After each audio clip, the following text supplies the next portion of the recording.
परम पिता परमात्मा पूर्ण ब्रह्म सर्व सृष्टि रचनहार कबीर भगवान ने हम सभी प्राणियों के ऊपर एक विशेष कृपा की है। उन्होंने स्वयं आकर के हमें ये ज्ञान कराया है कि हम क्यों जन्म रहे हैं, क्यों मर रहे हैं। जिस संपत्ति और जिस संतान को हम सुरक्षित रखने के लिए दिन रात प्रयत्नशील रहते हैं और हमारी आंखों के सामने ये सब नष्ट हो जाता है, ये क्या कहानी है। पुण्यात्माओं, हमें कोई ये ज्ञान देने वाला नहीं था, जिस कारण से हमें इसका कोई विकल्प दिखाई नहीं दिया। हमने ये एक फाइनल मान लिया, जन्म और मृत्यु होगी, बच्चे होंगे, इनकी परवरिश कर दें, इनका विवाह कर दें, इनको रोजगार मिल जाए, इनको संतान हो जाए, फिर हम बेशक मर जाएं, ये और भी तो मर ही रहे। और हम संतान की इच्छा किस लिए करते हैं कि हमारा वंश चले, मेरा नाम चले। तो परमात्मा ने आके बताया है कि जिस वंश की आशा में आप संतानों उत्पत्ति करते हैं या जिनको संतान नहीं होती, वो इतना बेसब्रा हो जाता है किसी भी प्रकार परमात्मा एक संतान दे। वो भगवान भी बाद में मांगता है, पहले भगवान से संतान ही मांगता है। तो परमात्मा हमें याद दिलाते हैं कि कुछ तुम पीछे और कुछ भविष्य में झांको। आप केवल वर्तमान में ही सीमित हो गए हो। यदि हम अपने भूत में झांकते हैं, बैक में देखते हैं, तो क्या बताते हैं परमात्मा ने स्वयं आकर अपनी प्यारी आत्मा गरीबदास जी को ज्ञान दिया है। उन्होंने क्या बताया है, भाई आगे गए ना बावड़े, आगे यानी जो पहले जा चुके हैं, आगे गए ना बावड़े, ये रहते भी सब जाही, बिन साहिब की बंदगी कहीं ठोर ठिकाना नहीं। हमारे दादे परदादे चले गए, उनका कहीं नामो निशान नहीं। अब वो ना जाने किस प्राणी के शरीर में दुख पा रहे होंगे, और वो ये आशा किए बैठे थे मेरा कुल चले। उनका कुल भी चल गया, उनको क्या मिला, और उनसे पहले का कुल कहाँ गया जो सारा मर चुका है, नामो निशान नहीं उनका। तो यहां परमात्मा बताते हैं हमें समझाने के लिए, क्या मांगो कुछ थिर न रहाई, ये देखत नैन चला जग जाई, 1 लख पूत 1.25 लाख नाती, उस रावण के दीवान बाती। आप एक संतान प्राप्त करके यदि बधाई बांट भी लोगे 2 दिन, परमात्मा कहते हैं रावण के तो 1 लाख थे, 1 लाख पुत्र थे, और आज उसके कोई दीपक लगाने वाला शेष नहीं, उसका नामो निशान, कुल भी समाप्त, रावण भी अंत, और राज भी गया। तो हमें परमात्मा ये याद दिलाना चाहते हैं,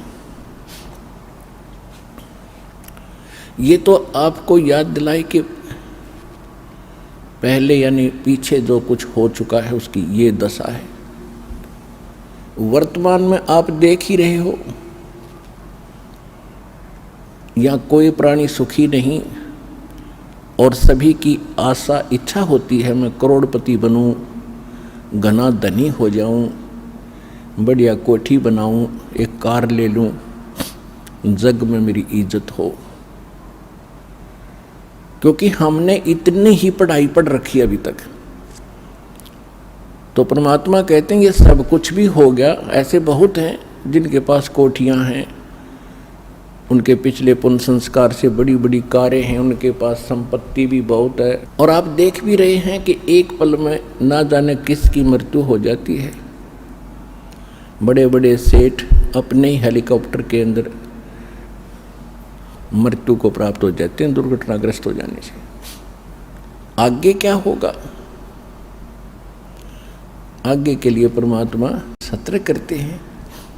फिर पीछे तू पशुआ की जय गद्दा बैल बनाई, और ये 56 भोग कहाँ मन बोरे, कहीं कुर्डी चरने जाई। अब ये हमारा अब ना विश्वास हो रहा, क्योंकि सारी सुविधा है और मन में ऐसी चाबी भर रखी इस काल भगवान ने, वो काम करना है, वो करना है, वो रह गया है, ऐसा वो करूँगा चलो। तो ये भी काल की ही प्रेरणा, और काल ने आपको विवश कर रखा है। इतने काम आपके जिम्मे लगा दिए, और वो किस कारण से? एक पेट के लिए, एक निर्वाह के लिए, इस शरीर को सुरक्षित रखने के लिए। मकान बनाना है, कपड़े पहनने हैं, खाना खाना है, ये सारा इस शरीर की सुरक्षा के लिए है कि वो ठीक ठाक बना रहे। और इसका कोई भरोसा नहीं है कब बिजली गिर जाए और किस कारण से अंत हो जाए। तो यहाँ परमात्मा कहते हैं कबीर ये तन जाएगा, सके तो ठहर ला,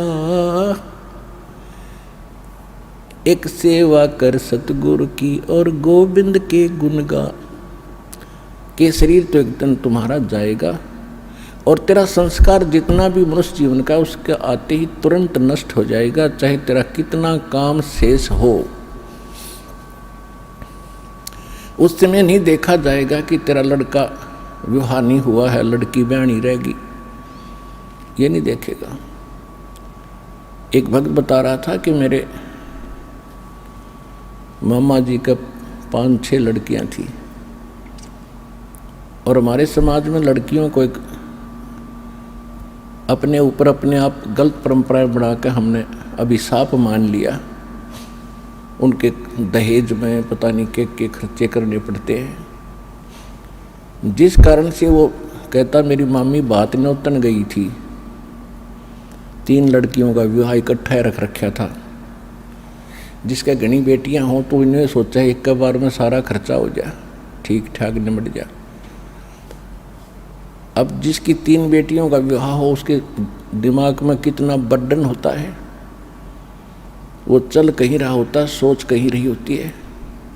इसी प्रकार वो बस स्टैंड पर खड़ी थी और ध्यान यही था, उसको ऐसे लाऊंगी, उसको ऐसे करूंगी, वहाँ से पैसे मिलेंगे। इतने में पीछे से ड्राइवर बस बैक करे था और वो गलत बैक होगी, और वो माई बस स्टैंड के पिलर और पोल और बस के बीच में लग गई। उसको ध्यान नहीं रहा क्योंकि वो तो सोच कहीं और रही थी, वहीं मृत्यु को प्राप्त होगी। तो परमात्मा कहते हैं ये शरीर तेरा जब समय आएगा, एक सांस तुझे नहीं मिलेगा। फिर इसके बाद बताते हैं कि इसका एक विकल्प बताया है परमात्मा ने, कबीर ये तन जाएगा, सके तो ठाहर ला, एक सेवा कर सतगुरु की। और फिर जो वो बताएं उस आधार से भक्ति कर, गोविंद के गुण गा। ठार का अर्थ होता सपोर्ट। पुराने मकानों में कच्चे मकान होते थे, कड़ी और सतीर ये छत दी जाती थी। अभी गांव में तो ऐसा ही है। तो कभी कभार कई बार कोई सतीर या कड़ी टूटने को हो जाती तो उसके नीचे एक बल्ली लगा दिया करते, मोटी कड़ी, मोटा लकड़, नीचे ईंटों का सपोर्ट देकर उसके सपोर्ट दे देते थे, ऐसे खड़ी लगा देते थे। तो वो ठाहर बोलते हैं उसको, ठाहर। तो वो ठार लग जाने से वह कड़ी वहीं रुक गई, और छत गिरी नहीं, अगर वो ठार नहीं लाते तो कुछ दिनों में कड़ी टूट कर पूरी छत गिर जाती। ऐसे सतीर के नीचे भी समस्या आ जाती थी तो उसको भी ऐसे ठार देते थे। तो परमात्मा कहते हैं ये मनुष्य जीवन तो आपका जो समय आएगा समाप्त होगा और आपका सारा कार्य दरा दराया रह जाएगा। इससे बचने के लिए भी आपने परमात्मा के नाम की, सच्चे गुरु की ये ठाहर लानी पड़ेगी। वो ठाहर लगने के बाद फिर जीवन एक्सटेंड हो जाएगा। और वो भी समर्थ परमात्मा कबीर भगवान की शरण में आने से वो ठाहर लगेगी। और कोई न ब्रह्मा जी, न विष्णु जी, न शिव जी, न ब्रह्म, न परब्रह्म ये आपके जीवन को एक्सटेंड नहीं कर सकते। तो यहाँ परमात्मा कहते हैं कबीर ये तन जावेगा और सके तो ठाहर ला। फिर वो ठाहर बताई है, कौन सी ठाहर लाई? एक सेवा कर सतगुरु की और गोविंद के गुण गा। तो परमात्मा ने स्वयं आकर के वो ज्ञान दिया है जो विशेष ठाहर है, विशेष भक्ति है, जिससे परमात्मा हमारी मदद करते हैं। अब सबसे बड़ी समस्या हमारे सामने ये बनी रही कि भी कोई परमात्मा को कैसा बताता है, कोई कैसा बताता है। कोई किसी को भगवान बता रहा है, कोई श्री राम को भगवान बताता है, कोई विष्णु जी को, कोई शंकर जी को, कोई ब्रह्मा जी को ही सर्वश्रेष्ठ रचनहार बताता है, कोई शक्ति यानी दुर्गा जी को, और कोई एक ब्रह्म को पूर्ण परमात्मा मानकर उसकी साधना करके स्थिर है, निश्चिंत है। उसके बाद फिर मोक्ष मार्ग क्या है, मोक्ष का साधन क्या है, वो भी कोई कुछ बता रहा है, कोई कुछ बता रहा है, कोई मंत्र देता है, कोई मंत्र देता है। जब तक हमें तत्व ज्ञान नहीं था तो हम यही मान लेते थे कि साधु संत भगवान से परिचित है, और उन्होंने एक सिद्धांत हमें गलत दे रखा था कि गुरु जो है कुछ भी जाप दे दे, कोई भी मंत्र बतावे, साधना बतावे, उसी से मोक्ष हो जाएगा। अब हमें पता चला कि जैसे हमने किक्कर काटनी है, बबूल या जंडी काटनी है, और उस जंडी काटने के लिए किसी ने लकड़ का घन दे रखा हो और लकड़ की कुहाड़ी दे रखी हो, उससे वह जंडी कटे नहीं। जंडी कटेगी लोहे की आरी से, लोहे के साधन से, यानी लोहे की ही उससे काटनी पड़ेगी वह। तो ये है उसका तरीका जंडी के काटने का, या तो आरी हो या कवाड़ी हो, कति पैनी वह कटे लोहे की। तो इसी प्रकार जो परमात्मा के पाने का जो विशेष साधन है वो ही तरीका अपनाना पड़ेगा। और वो कहाँ प्रमाणित है? उसके लिए सबसे पहले हमारे सदग्रंथ प्रमाणित है। हमारे सदग्रंथों में जो मार्ग लिखा है वो गॉड गिवन है, परमात्मा का दिया हुआ है।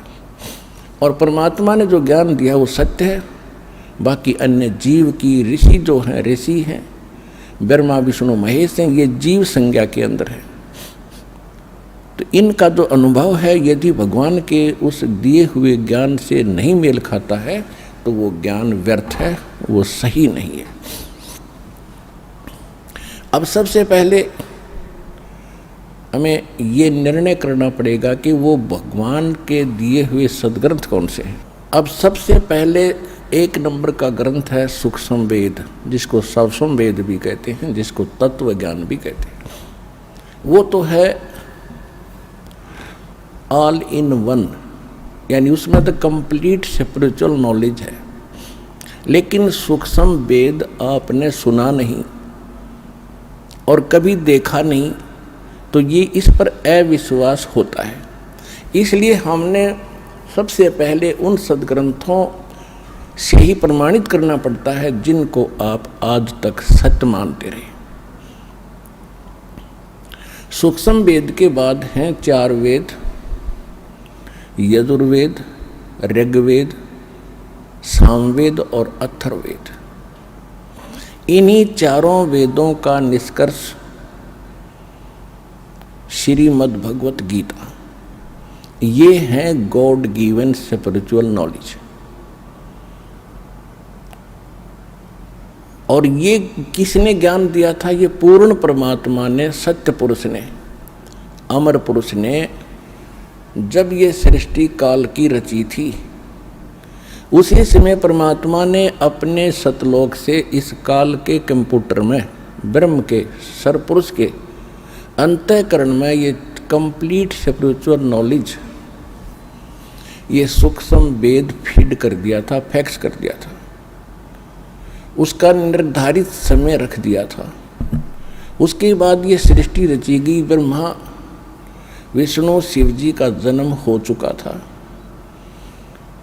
तो उस समय उधर से काल के शरीर से श्वासों के माध्यम से, इस सरपुरुष के श्वासों के द्वारा ये चारों वेद बाहर प्रकट हो गए।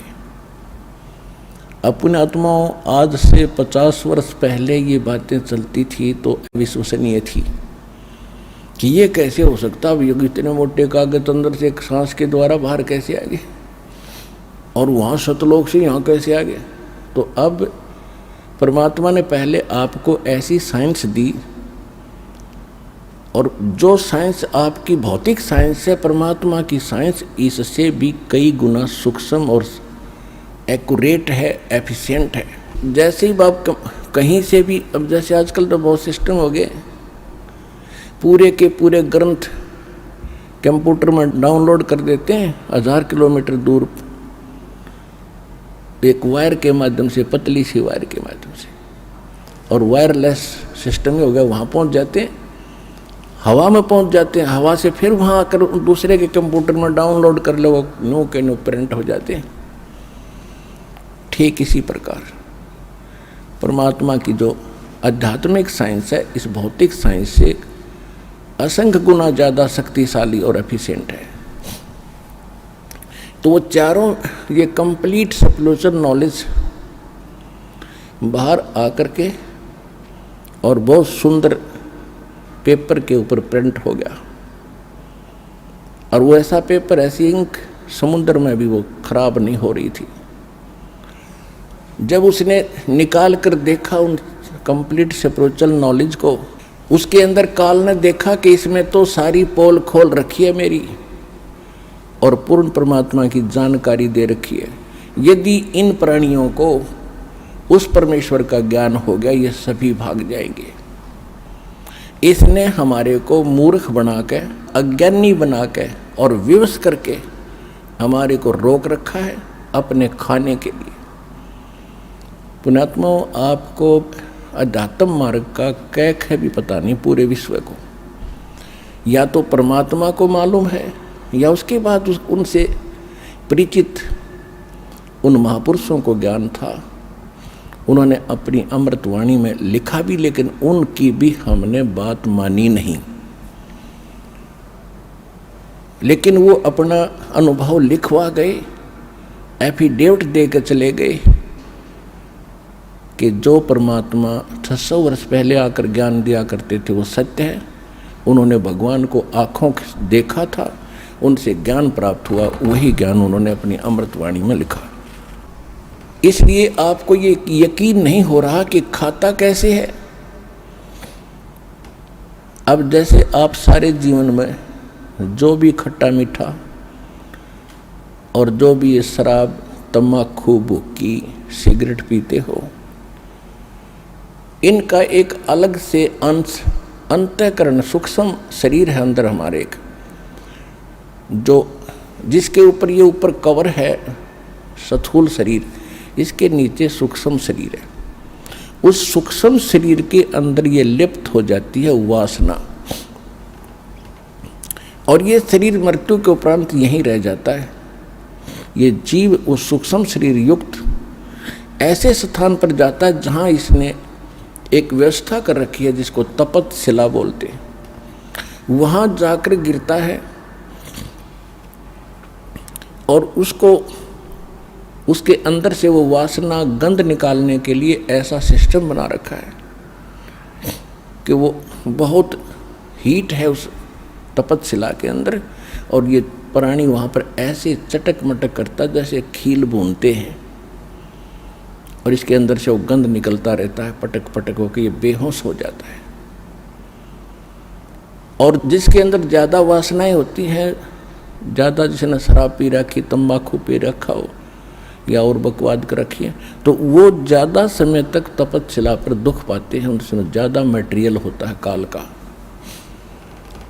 उसके बाद फिर वहाँ से उनको फेंक दिया जाता है अपने कर्मानुसार। वो कहीं जाओ, कोई गधा बनो, कुत्ता बनो, सुअर बनो, चाहे राजा बनो, चाहे देवता बनो, वो बाद की बातें। अब जैसे बादाम ऊपर से खाने का नहीं है, उसके अंदर गिरी है।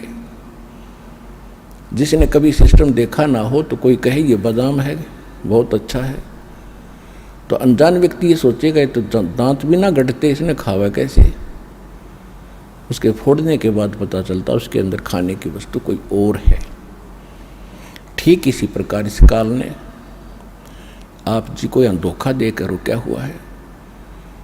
जैसे कसाई बकरे पालता है, परमात्मा ने आकर अपनी प्यारी आत्मा धर्मदास जी को बताया, और वही ज्ञान अन्य महापुरुषों को दिया और गरीबदास जी को बताया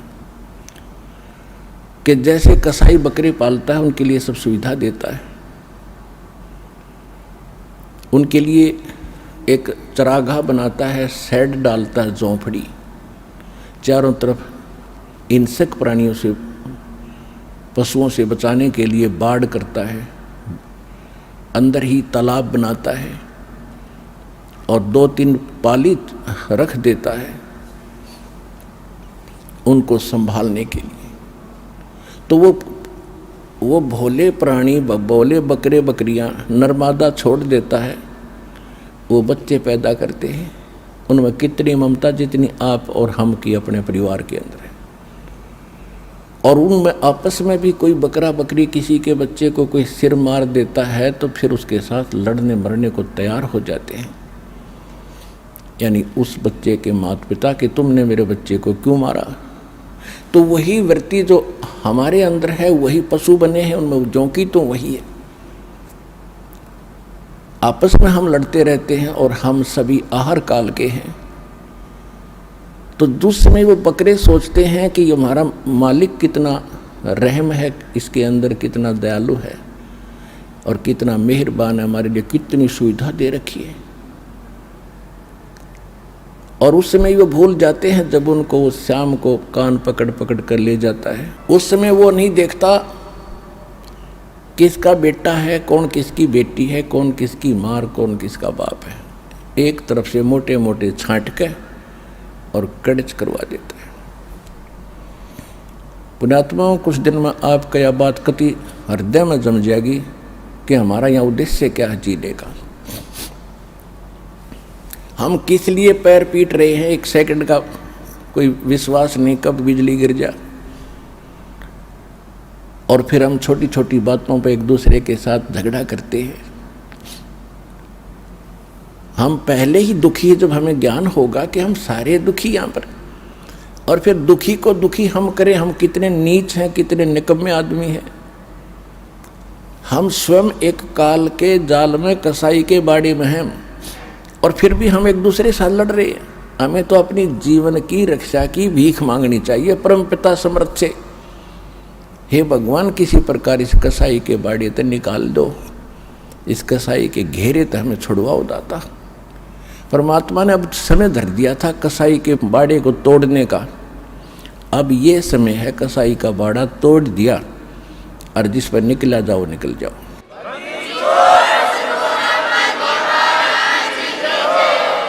उस समर्थ ने अब ये रास्ता खोल दिया आपका, और अब भी कोई आंख नीचे पड़ा रहेगा उसके साथ बेवकूफ और मूर्ख नीचे राष्ट्रपति बन रहा हो किसी देश का। ये ज्ञान जब हृदय में समा होगा, क्योंकि समाएगा, क्योंकि हमने रामायण घोट रखी, महाभारत कंठस्थ याद कर रखे थे, उनके दादे परदादा के नाम घोट रहे थे जिनकी कति जरूरत नहीं हमने, हम इसे मूर्ख थे। अब हमने अपने कुल को याद करना पड़ेगा। कबीर साहब क्या कहते हैं, कबीर कुल खोए कुल होत है, कुल राखे कुल जाए, राम निकुल कुल भेंट लो, सब कुल रहा समाए। कहते हैं कुल खोए कुल होत है और कुल राखें कुल जाए। हम अपने वंश को बचाने के लिए और भगवान से दूर रहते हैं, उसी यानी परिवार के पोषण में, उसे के सब कुछ करने में हम भगवान के लिए समय नहीं निकाल पाते हैं कि मेरा परिवार है, मेरा कुल चले। कहते यूँ कुल तो रहेगा ही नहीं, ये तो तेरा वंश रहेगा ही नहीं, एक दिन नष्ट होगा। फिर क्या बताते हैं कि कुल खोए कुल होत है और कुल राखें कुल जावे, और कहते हैं राम निकुल कुल भेंट लो, जिसमें सब कुल रहा समाए। आप उस कुल में आ जाओ जैसे आप इस दास के वचन के बेटा बेटी होगे। दो प्रकार से वंश है यहाँ पर, एक तो बिंद से यानी माता पिता के संयोग से, एक तो वो कुल है, वो कुल तो नासवान है, और एक कुल है जो वचन के बेटा बेटी होगे। आपने दास से दीक्षा ली, आप मेरे वचन के पुत्र पुत्री होगे, आप एक राम कुल हो गया, आपका भगवान वाला वंश शुरू हो गया। अब आपके जो बच्चे आ रहे हैं वो भी दास से दीक्षित होंगे, तो ये कुल आपका सदा रहेगा और सतलोक में जाके वो कुल फिर अविनाशी बन जाएगा।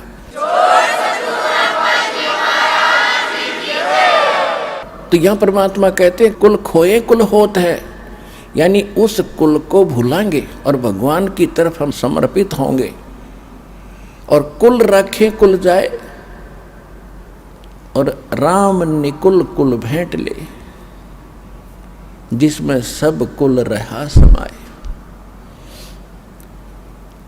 तो परमात्मा हमें याद दिलाते हैं कि तुम इस काल के जाल में फंस के, अज्ञान काल ने तो अज्ञान भरवा रखा पूरे विश्व में। अब इस काल के बाड़े को कैसे तोड़ा जाएगा? अभी तो इस बाड़े से को तोड़ा है, लेकिन और भी शेष जितना स्थान है, जैसे पृथ्वी पर तोड़ दिया तो स्वर्ग इसी का है। आपने पुण्य अच्छे कर रखे स्वर्ग में, वो भी एक इसी कसाई का ही बाड़ा है, वो भी एक जेल है। मूर्ख बनाकर वहाँ रखता है। आपके पुण्यों को खुद किसी में 10%, किसी में 20% आप पर टैक्स लेता आपके पुण्यों से, तब ये अपना गुजारा चला रहा है यहाँ पर 21 ब्रह्मांड को।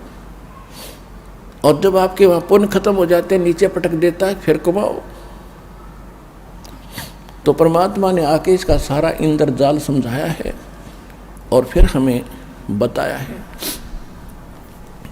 अब ये विश्वास करने के लिए कि हम कैसे विश्वास करें कि जो भक्ति हम कर रहे हैं ये श्रेष्ठ है, या हमें जो ज्ञान प्राप्त है ये सबसे उत्तम है। तो इसके लिए दास ने बताया कि सबसे पहले आपको अपने सद्ग्रंथों पर विश्वास करना होगा, और सद्ग्रंथ बता दिए हैं सूक्ष्म वेद, चारों वेद, श्रीमद् भगवद गीता। ये हैं परमात्मा पाने और अध्यात्म ज्ञान को जानने के। उसके बाद जो पुराण है, 18 पुराण है, उपनिषद है। पुराण जो है ये ब्रह्मा जी का दिया हुआ ज्ञान है। ब्रह्मा जी से दक्षादि ऋषियों को प्राप्त हुआ, उन्होंने फिर अपने वंशज ऋषियों को बताया। उन्होंने कुछ ब्रह्मा से सुना हुआ ज्ञान, कुछ अपना अनुभव मिलाकर ये 18 पुराण ऋषियों ने अलग अलग बना दी। इनमें किसी ने कोई मंत्र बताया है, किसी ने कोई जाप बताया है, किसी ने कोई साधना की। जिसने जैसे डले ढोए उसने आगे अपने शिष्यों को वही अनुभव बता दिया, और उससे ये पुराण बन गई। उसके बाद जैसे ये पवित्र बाइबल के अंदर 3 बुक हैं, होली बुक, जंबूर, तौरात और इंजिल। इन तीनों का संग्रह बाइबल है। उसके बाद चौथी बुक है कुरान शरीफ। अब गरीबदास जी ने कहा कि वही 4 वेद हैं और वही 4 कतेब, यानी इन वेदों का जो ज्ञान है काल ने क्या किया, सूक्ष्म वेद को निकाल दिया, जिसमें पूर्ण ज्ञान था। भगवान कौन है, कैसा है, कहाँ रहता है, उसकी प्राप्ति कैसी हुआ, क्या सुख है, लेकिन परमात्मा के डर से इसने कुछ वेद रख लिए, क्योंकि आत्मा भगवान के बिना रुक नहीं सकती, इसको मालूम था। तो इसको मूर्ख बनाने के लिए इनकम्प्लीट नॉलेज दे दिया 4 वेदों का, और उसी का सारांश फिर सूक्ष्म बना करके श्रीमद् भगवत गीता इसी ने खुद बोल दिया। कुछ वेदों का ज्ञान, कुछ युद्ध कराने के लिए इसने अपनी बकवाद भी इसमें साथ में भर दी श्रीमद् भगवत गीता में। तो इस जो वो 4 किताबें हैं उसमें उस काल ने वो ज्ञान नहीं दिया, क्योंकि वो पहले दे चुका है जो उसने बोलना था श्रीमद् भगवत गीता में 4 वेदों में। उसके बाद उसने अक्षेत्र वाइज जैसा भी उनको सेटिंग करनी थी उसी तरह की ज्ञान दे दिया कि ये पड़े रहें और यहाँ दो कुछ भी खाओ पियो कुछ भी करो, अपने कर्म फोड़ो। ना वेदों में कहीं मांस खाने का, ना श्रीमद् भगवत गीता में मांस खाने का प्रावधान है, किसी भी विकार का प्रावधान नहीं है। रही बात अन्य पुराण या कुरान या बाइबल में, जहाँ तक उस परमात्मा का दिया हुआ ज्ञान है वो तो बिल्कुल स्वच्छ है। जैसे पवित्र बाइबल में, और प्रथम बुक है तौरात। बाइबल में उत्पत्ति ग्रंथ में सबसे पहले लिखा है कि परमात्मा जो पूर्ण है उसने 6 दिन में सृष्टि रची, और उसने मनुष्यों के लिए, पशु पक्षियों के लिए, जितने भी प्राणी हैं उनके लिए खाने का विधान बता दिया कि मनुष्यों के लिए तो फलदार और बीजदार पौधे, और पशु पक्षी और जलचरों के लिए घास फूस खाओ, नथिंग एल्स। तो वो परमात्मा तो 7 दिन में सृष्टि रच के, पृथ्वी आदि बना के और जीवों की उत्पत्ति करके वो तो 7वें दिन तख्त पर जा बैठे। उसके बाद इस काल भगवान ने बागडोर संभाल ली, इसने अपने 3 पुत्रों ब्रह्मा विष्णु महेश के द्वारा यही प्रेत या प्रेत की तरह प्रवेश करके स्वयं भी उनमें बोलने लग गया। तो पवित्र बाइबल में या आगे पवित्र बाइबल में उससे आगे कहीं पर भी कोई मांस खाने का प्रावधान है या कुरान शरीफ में मांस खाने का प्रावधान है तो वो अल्लाह अकबर का नहीं है, वो पूर्ण परमात्मा का नहीं है, वो तो काल के इन फरिश्तों का है। तो वो हमने माने नहीं है। तो इसी प्रकार जो मूल ग्रंथ हैं परमात्मा पाने के, वो 4 वेद और श्रीमद् भगवत गीता, और नहीं है। या तो परमात्मा वाला सूक्ष्म वेद तो वो तो अलग ही है, लेकिन जो आप जिस पर विश्वास अधिक करते हो उनमें से ये है मार्ग, ये है वो ग्रंथ। और इनमें कौन से मंत्र हैं परमात्मा पाने के? ओनली ओम मंत्र है 4 वेदों में और श्रीमद् भगवत गीता। उसके साथ साथ उन्होंने एक ऑप्शन भी छोड़ा है गीता ज्ञानदाता ने कि कंप्लीट स्पिरिचुअल नॉलेज परमात्मा स्वयं आकर बोलता है अपने मुख कमल से। श्रीमद् भगवत गीता अध्याय नंबर 4 के श्लोक नंबर 32 में। इसमें यहाँ इन अज्ञानी अनुवादकर्ताओं ने, गीता अनुवादकर्ताओं ने अज्ञान भर दिया, जहाँ इनकी बुद्धि स्लप करगी काम नहीं करा, क्योंकि ज्ञान तो इनको था ही नहीं। उसमें लिख रहा एक ब्रह्मणे मुखे शब्द है, ब्रह्मणे मुखे, 4थे अध्याय के 32वें श्लोक में। इन्होंने यहाँ अनर्थ कर दिया, ब्रह्मणे मुखे का अर्थ कर दिया वेद की वाणी, ब्रह्म का अर्थ वेद कर दिया ब्रह्मणे का। एक मोटे से दिमाग की बात है, जैसे संविधान और राजा 2 हैं, ब्रह्म है राजा भगवान और वेद है उसका विधान। इसी प्रकार राजा और उसका विधान, जहाँ संविधान की महिमा हो, जहाँ राजा की महिमा हो, राजा का अर्थ कोई संविधान करता है तो महामूर्ख व्यक्ति है। तो ब्रह्मण्य का अर्थ है पूर्ण परमात्मा सच्चिदानंद घन ब्रह्म। इन्हीं अनुवादकर्ताओं ने 17वें अध्याय के 23वें श्लोक में गीता जी में लिखा है, वहाँ ब्रह्मण्य, वहाँ भी ब्रह्मण्य शब्द है। ओम तत् सत इति निर्देश ब्रह्मण्य त्रिविध समर्थ है। ब्रह्मण्य वहाँ इन्होंने ठीक अनुवाद किया, सच्चिदानंद घन ब्रह्म यानी परम अक्षर ब्रह्म परमात्मा को पाने का इस 3 मंत्र के जाप का निर्देश है। निर्देश माने नथिंग एल्स, इसके अतिरिक्त कोई मंत्र नहीं उस परमात्मा के पाने का। ओम तो ब्रह्म का। श्रीमद् भगवत गीता अध्याय नंबर 15 के श्लोक नंबर 16-17 में 3 पुरुष हैं। पुरुष माने प्रभु, ब्रह्म, एक सरपुरुष उसको सरब्रह्म कहो, 21 ब्रह्मांड का स्वामी है, और दूसरा अक्षर पुरुष, अक्षर ब्रह्म कहो उसको, वो 7 संग ब्रह्मांड का स्वामी है। और इन दोनों के लोकों में जितने इनके अंतर्गत प्राणी हैं, और ये स्वयं भी नाशवान है, लेकिन जीवात्मा किसी की नहीं मरती हो, तो विषय अलग है। 15वें अध्याय के 17वें श्लोक में तुरंत कहा है कि उत्तम पुरुष है तू अन्य परमात्मा इति उदारते। पुण्यात्माओं, ये है सूक्ष्म वेद और ये है गीता का ज्ञान। इसमें कितना गजब कोड वर्ड लिखे हैं कि उत्तम पुरुष है तू अन्य।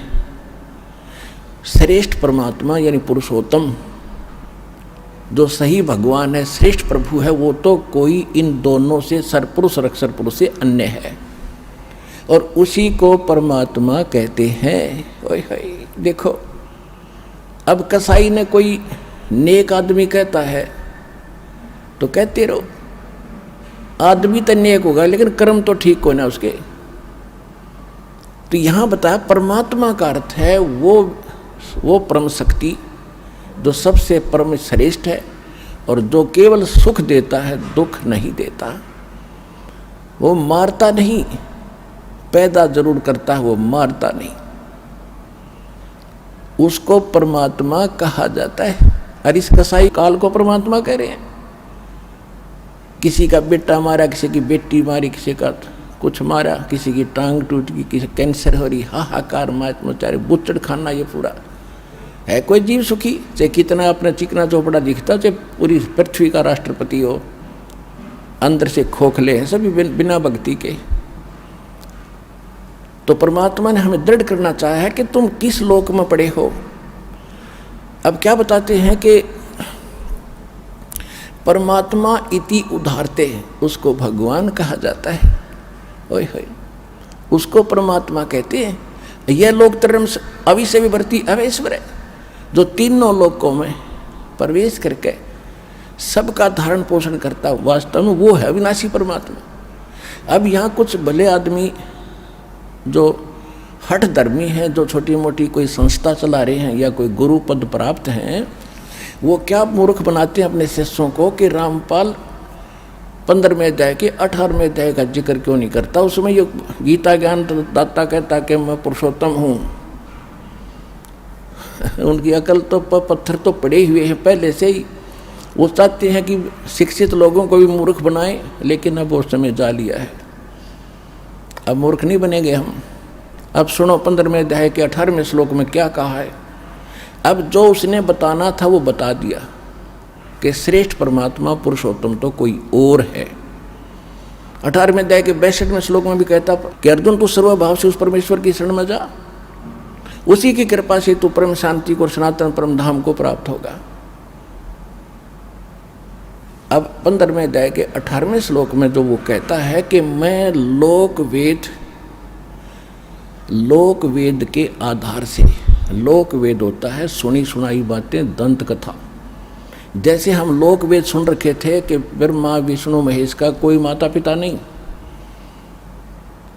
और विष्णु जी सर्वेश्वर हैं, शंकर भगवान मृत्युंजय कालज्ञ सर्वेश्वर, सर्व सृष्टि के रचनेहार है, सबके पालन पोषण करने वाले, ये अजर व अमर है, इनका कभी नाश नहीं होता।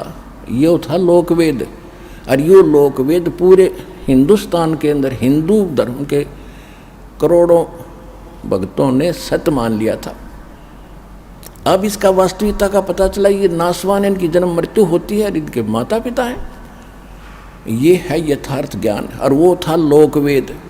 तो ये गीता ज्ञानदाता 15वें अध्याय के 18वें श्लोक में कहता है कि मैं तो लोकवेद के आधार से पुरुषोत्तम प्रसिद्ध हूँ। किस लिए? क्योंकि मेरे अंतर्गत जितने प्राणी हैं मैं इनसे तगड़ा हूँ, इनसे श्रेष्ठ हूँ, ये मेरे कंट्रोल में।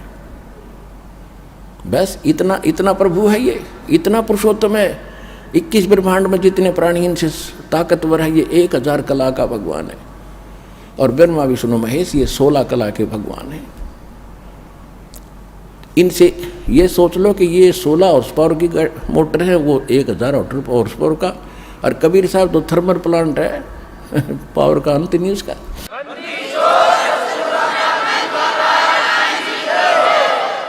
तो अब ये आते हैं गीता अध्याय नंबर 17 के श्लोक 23 में जो कहा है, ओम तत्सत इति निर्देश ब्रह्मण तिर्वेद समर्थ है। यहाँ इन्होंने ब्रह्मण का अर्थ सही कर दिया, सच्चिदानंद घन ब्रह्म, यानी उस परम अक्षर ब्रह्म को पाने का केवल ओम तत्सत यही एक 3 मंत्र का प्रावधान है, निर्देश है और कोई नहीं। ओम तो ब्रह्म का, वेदों में केवल ओम नाम है।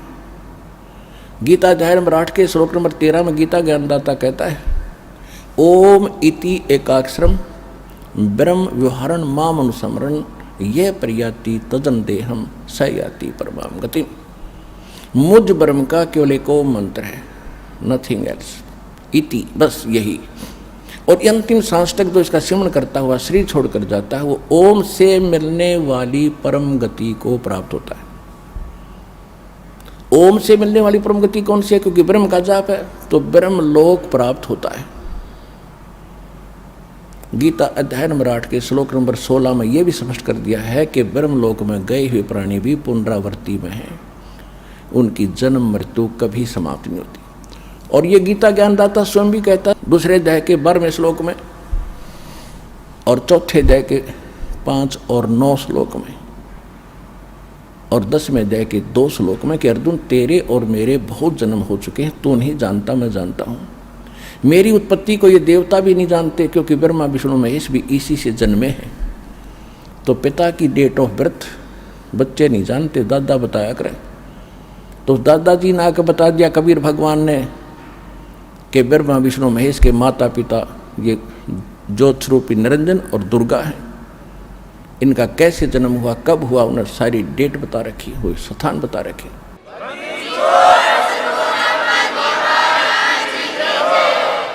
तो इससे सिद्ध हो गया कि ये ठीक कहता है कि ब्रह्म की साधना करने वाला ओम के जाप से ब्रह्मलोक जाता है। ब्रह्मलोक में गए हुए प्राणी भी जन्म मृत्यु माते और ये भी जन्म मृत्यु के अंदर है। जिसको हम इष्ट मानकर पूज रहे हैं उसकी जन्म मृत्यु होती है, तो हम कैसे बचेंगे? हमें कैसे वो स्थान मिलेगा? कौन सा?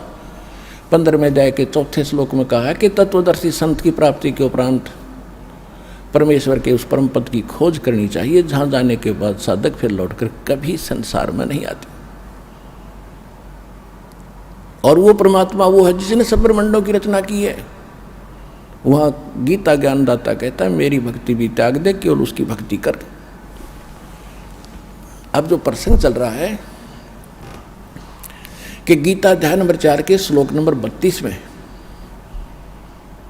गीता ज्ञानदाता कहता है कि परमात्मा यानी सच्चिदानंद घन ब्रह्म वो स्वयं अपने मुख कमल से यहाँ प्रकट होकर अपने मुख कमल से जो ज्ञान देता है वो तत्व ज्ञान है और उसमें कंप्लीट स्पिरिचुअल नॉलेज है। उसमें यज्ञों की यानी धार्मिक अनुष्ठानों की जानकारी विस्तार के साथ कही गई है और उसके जानने के बाद फिर तो सभी कर्मों से मुक्त हो जाएगा। चौथे अध्याय के 34वें श्लोक में यह भी स्पष्ट कर दिया है कि वो ज्ञान तू तत्वदर्शी संतों के पास जाकर समझ, उनको दंडवत प्रणाम कर, कपट छोड़कर प्रसन्न कर, तब वो तत्वदर्शी संत तुझे परमात्म तत्वों का तत्व ज्ञान बताएंगे। गीता अध्याय नंबर 15 के श्लोक नंबर 1 में तत्वदर्शी संत की पहचान भी बता दी है कि तत्वदर्शी संत वो होगा जो उल्टे लटके संसार रूपी वृक्ष के सभी पार्ट्स को, सभी विभागों को भिन्न भिन्न बताओगा। और ये परमात्मा ने स्वयं 600 वर्ष पहले अपने मुख कमल से बोलकर उस तत्व ज्ञान में बता ही रखा है। अक्षर पुरुष एक पेड़ है, निरंजन कहो सरपुरुष कहो, निरंजन हुआ की डारे, ये तीनों देवा शाखा हैं भाई पात रूप संसारी। ये हो तत्व ज्ञान जो परमेश्वर कबीर देव ने, कबीर साहब ने, उस धानक दुलाहे ने, जिसको हम धानक और दुल्हा कह के एक शूद्र मान के कवि की संज्ञा, कवि की उपमा दे करके हमने उसकी हिस्ट्री बंद कर रखी थी। वो लाल है, वो पूर्ण परमात्मा है। आज हम उसको पहचानने योग्य हो गए। उसने 600 वर्ष पहले कहा था अक्षर पुरुष एक पेड़ है जो जमीन से बाहर दिखाई देता है, उस वृक्ष का तना उसको वो समझो अक्षर पुरुष है। उसके फिर मोटी डार निकले एक, वो सर पुरुष यानी ज्योति निरंजन समझो, और उसके 3 शाखा ब्रह्मा विष्णु महेश, रजगुण ब्रह्मा, सतगुण विष्णु, उत्तम गुण शिव जी, ये 3 शाखा है। उसके आगे जो पत्ते लगे हुए वो आप जी हैं, हम है, संसार है। अब फिर जड़ कौन है उस वृक्ष की? उस जड़ को बताने के लिए दास भेजा वो परम अक्षर ब्रह्म है, वो कबीर साहब है। अनंत कोट ब्रह्मांड का एक रति नहीं भारे, सतगुरु पुरुष कबीर हैं ये कुल के सिरजनहारे। गरीबदास साहिब जी ने परमात्मा के ज्ञान को समझा, परमात्मा को जाना, उसके बाद उन्होंने बताया।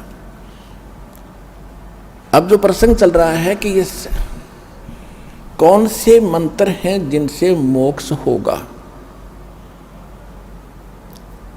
कौन से मंत्र हैं, कौन सी साधना जिनसे मोक्ष होगा। तो पहले तो आप जी को उन सदग्रंथों से प्रमाणित करूंगा कि जिनको आप सत्य मानते रहे। वेद और गीता ये गॉड गिवन स्पिरिचुअल नॉलेज है। रही पुराण या कोई उपनिषद है, ये उपनिषद ऋषि महर्षि साधकों के अपने अनुभव है। और जो वेदों और गीता से उनकी साधना नहीं मिलती है तो उनका आगे लिखा अनुभव भी बकवाद समझ लेना। वो जिनका बीज ही नहीं मिलता, जैसे कोई कहता मैं आम का पेड़ बो रखा है मैंने, और आम की सुनी सुनाई महिमा भी बताता है, उसके फल बड़े मीठे हैं, तो बीज बताता है, दिखाता ये बीज है, तो वो बीज है बबूल का, पहचान लिया हमने। क्योंकि उनकी साधना जो थी वो तुलना करनी है वेदों और सूक्ष्म वेद से और उन महापुरुषों से जिन्होंने परमात्मा पाया, परमात्मा ने सीधा आकर उनको सीधा ज्ञान दिया। उन्होंने कौन सी साधना की, वो उनका बीज मंत्र है। यदि उनका बीज ही नहीं मेल खाता तो उनकी जो अनुभव है आगे लिखा वो भी बकवाद पावेगी। तो बीज से पेड़ बनना है। बीज मंत्र कौन से हैं जो हमारे वेदों और सूक्ष्म वेद में लिखा हुआ, जिन महापुरुषों को भगवान स्वयं आकर मिले, उनको सतलोक दिखाया, उनको फिर वो विधि बताई अपने मुख कमल से, उस तत्व ज्ञान से उन्होंने जो साधना की और फिर उनको परमात्मा मिले, उन्होंने अपना अनुभव लिख रखा। उन महापुरुषों की वाणी में जो उन्होंने साधना की वो फाइनल मंत्र है। वो महापुरुष कौन कौन से हैं, जैसे वेद भी बताते हैं वो परमात्मा सतलोक से चलकर आता है, जहाँ वो रहते हैं सह शरीर, वहाँ से सीधे गति करके आते, सह शरीर आते हैं, सह शरीर चले जाते हैं और यहाँ अच्छी आत्माओं को मिलते हैं, उनको तत्व ज्ञान से परिचित करते हैं। एक कवि की तरह आचरण करते हुए वो घूमते फिरते रहते हैं और अपना ज्ञान लोकोक्तियों के माध्यम से, कविताओं के माध्यम से, दोहों के माध्यम से, चौपाइयों के माध्यम से, यानी पद्य भाग में बोलकर सुनाते हैं, जिस कारण से वे प्रसिद्ध कवियों में से भी एक उपाधि प्राप्त करते हैं। लेकिन वो कबीर देव, कबीर साहब स्वयं परमात्मा ही होते हैं। कहाँ लिखा है ये प्रमाण? ऋग्वेद मंडल नंबर 9 सूक्त 86 मंत्र 26 और 27 में, ऋग्वेद मंडल नंबर 9 सूक्त 82 मंत्र 1, 2, 3 में, ऋग्वेद मंडल नंबर 9 सूक्त 94 के मंत्र 1 में, ऋग्वेद मंडल नंबर 9 सूक्त 95 मंत्र 2 में, ऋग्वेद मंडल नंबर 9 सूक्त 96 के 16 से लेकर 20 में, ऋग्वेद मंडल नंबर 9 सूक्त 54 मंत्र 3 में, ऋग्वेद मंडल नंबर 9 सूक्त 20 मंत्र 1 में, ऋग्वेद मंडल नंबर 9 सूक्त 1 और मंत्र 8 और 9 में, और भी अनेक स्थानों पर। इन सब का सारांश जो दास ने अभी बताया था कि वो परमात्मा सतलोक में रहता है, वहाँ मानव सदृश शरीर है, राजा के समान उसको देखें तो राजा के समान उनकी छवि है, सिर पे मुकुट है, ऊपर छत्र है, सिंहासन पर विराजमान है। और वो परमात्मा अपने वहाँ उनका शरीर का जो नूर है, तेज है, बहुत ज़्यादा है। एक रोम यानी बाल में करोड़ सूर्य मिला दे, करोड़ चंद्रमा, तो भी फीके पड़े। अगर वो परमात्मा एज इट इज यहाँ आ जाए तो हमारी तो उल्लू की तरह ये चरम दृष्टि बंद हो जाएगी, जैसे उल्लू सूर्य नहीं देख सकता। इसलिए परमात्मा अपने शरीर को, अपनी बॉडी के प्रकाश को हल्का करके तब हमें यहाँ आकर मिलते हैं, अच्छी आत्माओं को मिलते हैं, उनको ज्ञान से परिचित कराते हैं, और वो परमात्मा ऊपर भूलोक के तीसरे पृष्ठ यानी तीसरे स्थान पर विराजमान है। सतलोक के 3 पोर्शन हैं। जैसे दिल्ली के अंदर एक तो ग्रामीण दिल्ली बाहर क्षेत्र है, फिर बाजार बजूर आ गया, और बीच में फिर अपनी राजधानी है। ऐसे ही वह परमात्मा को ऐसे सतलोक में 3 पोर्शन है। तो इस जो परमात्मा लीला करते हैं इस तरह वो किस किस को मिले हैं? आदरणीय धर्मदास साहिब जी को, आदरणीय मुल्कदास साहिब जी को, आदरणीय नानक साहिब जी को, आदरणीय दादू साहिब जी को, आदरणीय गरीबदास साहिब जी को, गांव छुड़ानी जिला झज्जर हरियाणा वाले को, आदरणीय गीसा दास साहिब जी को, गांव खेखड़ा जिला बागपत उत्तर प्रदेश वाले को, और आदरणीय रामानंद जी बनारस वाले को।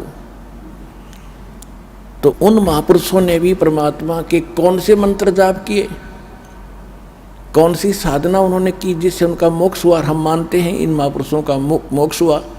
और जितना भी राधा स्वामी पंथ, उसी से निकली प्रांत जय गुरुदेव, दंदन सतगुरु, सच्चा सौदा, सिरसा और जगमाल वाली और दनौद भिवानी में और आगरा में, ब्यास में, और ठाकुर जी ने एक नया अलग से बीज बो दिए। ये सारा का सारा गुरु ग्रंथ साहिब से प्रेरणा पाकर श्री शिवदयाल जी, श्री शिवदयाल सिंह जी, ये पंजाब के रहने वाले थे सरदार जी। इन्होंने जैसा भी ग्रंथ साहिब में, गुरु ग्रंथ साहिब को पढ़ा या गरीब परमात्मा कबीर जी की वाणी को पढ़ा, जैसा उसकी बुद्धि ने काम किया, उन्होंने सतलोक सचखंड के खूब गीत गाए और नाम क्या बताया, और फिर परमात्मा का अनुभव क्या बताया उसने अपना, कि परमात्मा वहाँ केवल नूर ही नूर है, प्रकाश ही प्रकाश है, चेतन ही चेतन है। और आत्मा का मोक्ष कैसे बताया, कि आत्मा मोक्ष प्राप्त प्राणी, आत्मा परमात्मा के उस नूर में ऐसे मिल जाती है जैसे बूंद समुद्र में। ये तो इन अज्ञानियों का अनुभव है। और वास्तविकता क्या है? जिन महापुरुषों ने परमात्मा को देखा, सतलोक को देखा और वापस आए, उन्होंने बताया कि हमारे जैसा भगवान है, हम हमारा ही उनिहार है, हमारा सर्जनहार। और वेद बताते हैं कि वो सह शरीर है, उसके एक रोमकूप में करोड़ सूर्य मिला दे, करोड़ चंद्रमा इतना प्रकाश है। यह वाणी भी बोलते सुनाते रहे। और वहाँ ऐसी सृष्टि है जैसे काल ने तो डुप्लीकेट बना रखी है, मिट्टी के खिलौने बना दिए, वहाँ ओरिजिनल सोने के ये शरीर समझो, कभी नाश में नहीं आते वो। और ऐसे ही बिल्कुल एज इट इज, जो कि जो डुप्लीकेट है या उसका। और वहाँ आपके ऐसे परिवार हैं, आपके पहले के यूं के यूं मकान वो खाली पड़े वहाँ पर। अरे भक्ति करते जाओगे, अपने वहाँ जा करके बसोगे। न्यू सृष्टि है, न्यू रिश्तेदारियाँ हैं, सैर सपट्टे खूब करो, अपने आते जाते, वहाँ कोई काम में को नहीं। अब देखो हम रिश्तेदारी में जाते हैं, 2 मिनट नहीं लगती, चले वापस फटाफट। हम पहले पुराने समय में हम देखारते जाते थे, एक हफ्ता डटका करते रिश्तेदारियों में, क्योंकि पहले अब माया की आग नहीं थी इतनी, और कितना प्यार होता था, किस तरह रहते थे वो दास ने, क्योंकि दोनों ज़माने देख लिए, इसलिए खूब पता है उसका। और वर्तमान में जो आपस में कितना प्रेम रह गया रिश्तेदारों का।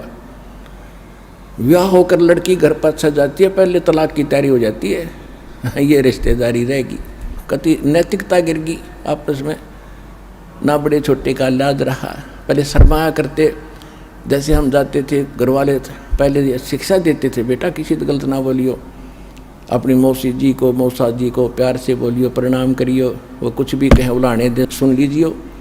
और अब क्या कहें, पता नहीं क्या कह दें बच्चे अपनी, यानी बहन की सास को या ससुर को ऐसा बेहुद्दे शब्द बोल देते। तो कहने का भाव ये है कि रिश्तेदारी बिना ढंग की रही अब हमारी। तो वहाँ जाने के बाद बहुत सुख है, एज इट इज है। वहाँ कभी मृत्यु नहीं, वृद्धावस्था नहीं, ये 5 तत्व नाड़ियों का जोड़ जुगाड़ का शरीर नहीं है वहाँ पर। वहाँ कोई मलमूत्र नहीं, जितना भी खाओ शरीर के अंदर कंज्यूम हो जाता है, ऐसी बॉडी दी परमात्मा।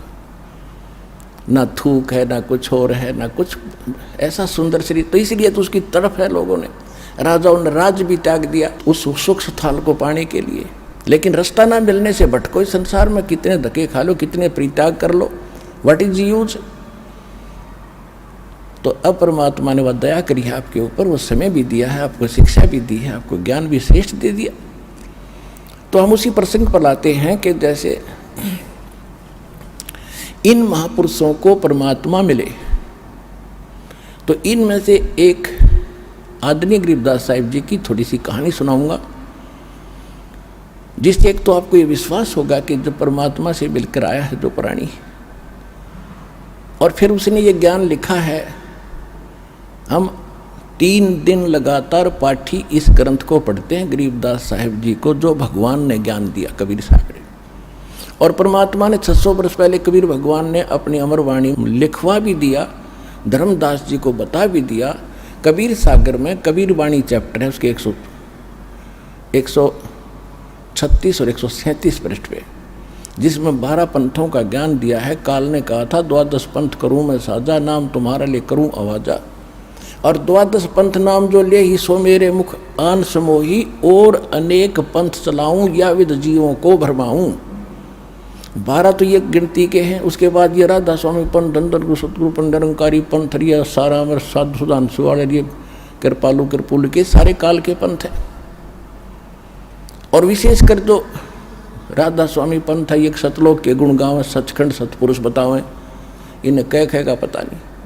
तो उसमें परमात्मा ने कहा कि संवत 1774 हुई, वो गलती से 75 प्रिंट है वहाँ पर। ता दिन प्रेम प्रगटे जग सोई। संवत 1774 में मेरी प्यारी आत्मा का जन्म होगा, गरीबदास जी का। वो बर्म पंथ का प्रवर्तक होगा और मेरी वाणी का प्राकट्य होगा, मेरी वाणी को वो प्रगट होगा। बर्म पंथ प्रगट हो वाणी, शब्द हमारे का निर्णय ठानी। असंग जन्म ये ठोर नहीं पावे, ये 12 पंथ हम ही को था। यानी गरीबदास जी के द्वारा जो ज्ञान मालिक ने बुलवाया है, लगभग सन 1727 में परमात्मा मिले थे गरीबदास जी को, जब 10 वर्ष के थे गरीबदास जी। और 3 वर्ष के बाद सन 1730 में गोपाल दास, जब गरीबदास जी 13 वर्ष के हो गए, गोपाल दास नाम के संत जो दादू पंथी थे, उन्होंने लिखा था और गरीबदास जी ने बोला था अपना अनुभव जो भगवान ने उनको वाणी दी थी। तो कबीर परमात्मा ने कहा कि बार में पंथ प्रगट हो वाणी, मेरी महिमा की पुण्य वाणी फिर प्रगट होगी। क्यों? क्योंकि ये 12 पंथ जो चलेंगे गरीबदास से पहले 11 जो हैं, उनमें काल के दूत कबीर पंथ में प्रवेश कर गए। उन्होंने कबीर प्रवेश की अमृतवाणी में काट छांट करके और कुछ रख ली, बाकी छोड़ छाड़ दिया, उसमें फेर बदल कर दिया। ये करना ही था, काल ने करवाना था। जैसे हम आरती करते हैं रोजाना, कबीर साहब की आरती है जो शुरू में 5 आरती हैं शुरू की, वो कबीर साहब की। वो कबीर सागर में नहीं, ना किसी हमने देखी किसी प्रचलित वर्तमान की किसी कबीर वाणी में, कबीर साखी में, कबीर दोहालियों में कहीं नहीं है। और ये उस मूल ग्रंथ में थी जो गरीबदास जी के समय वो कुछ थोड़ी बहुत सुरक्षित थी, उनमें से लेकर, और गरीबदास जी ने अपने भी अमृत आरती एक अलग से भी बनाई है भगवान की दया से। तो वो इस प्रकार इन्होंने खांडचाट करनी थी, उसकी पूर्ति के लिए गरीबदास जी के द्वारा अपनी महिमा पुनः प्रगट करवाई। और फिर बता के बर्म पंथ फिर हम ही चलावें। जब बर्मा पंथ चल चुकेगा और वो भी फिर ज्ञान नहीं समझ पाओगे उस अमरवाणी का जो गरीबदास साहिब जी के द्वारा परमात्मा ने प्रकट करवाई थी, कहते उसको समझाने के लिए फिर हम ही आएंगे और सब पंथों को मिटाकर एक पंथ चलाएंगे। परमात्मा नहीं आए तो ये दास भेज दिया पुण्यात्माओं उस काम को करने के लिए।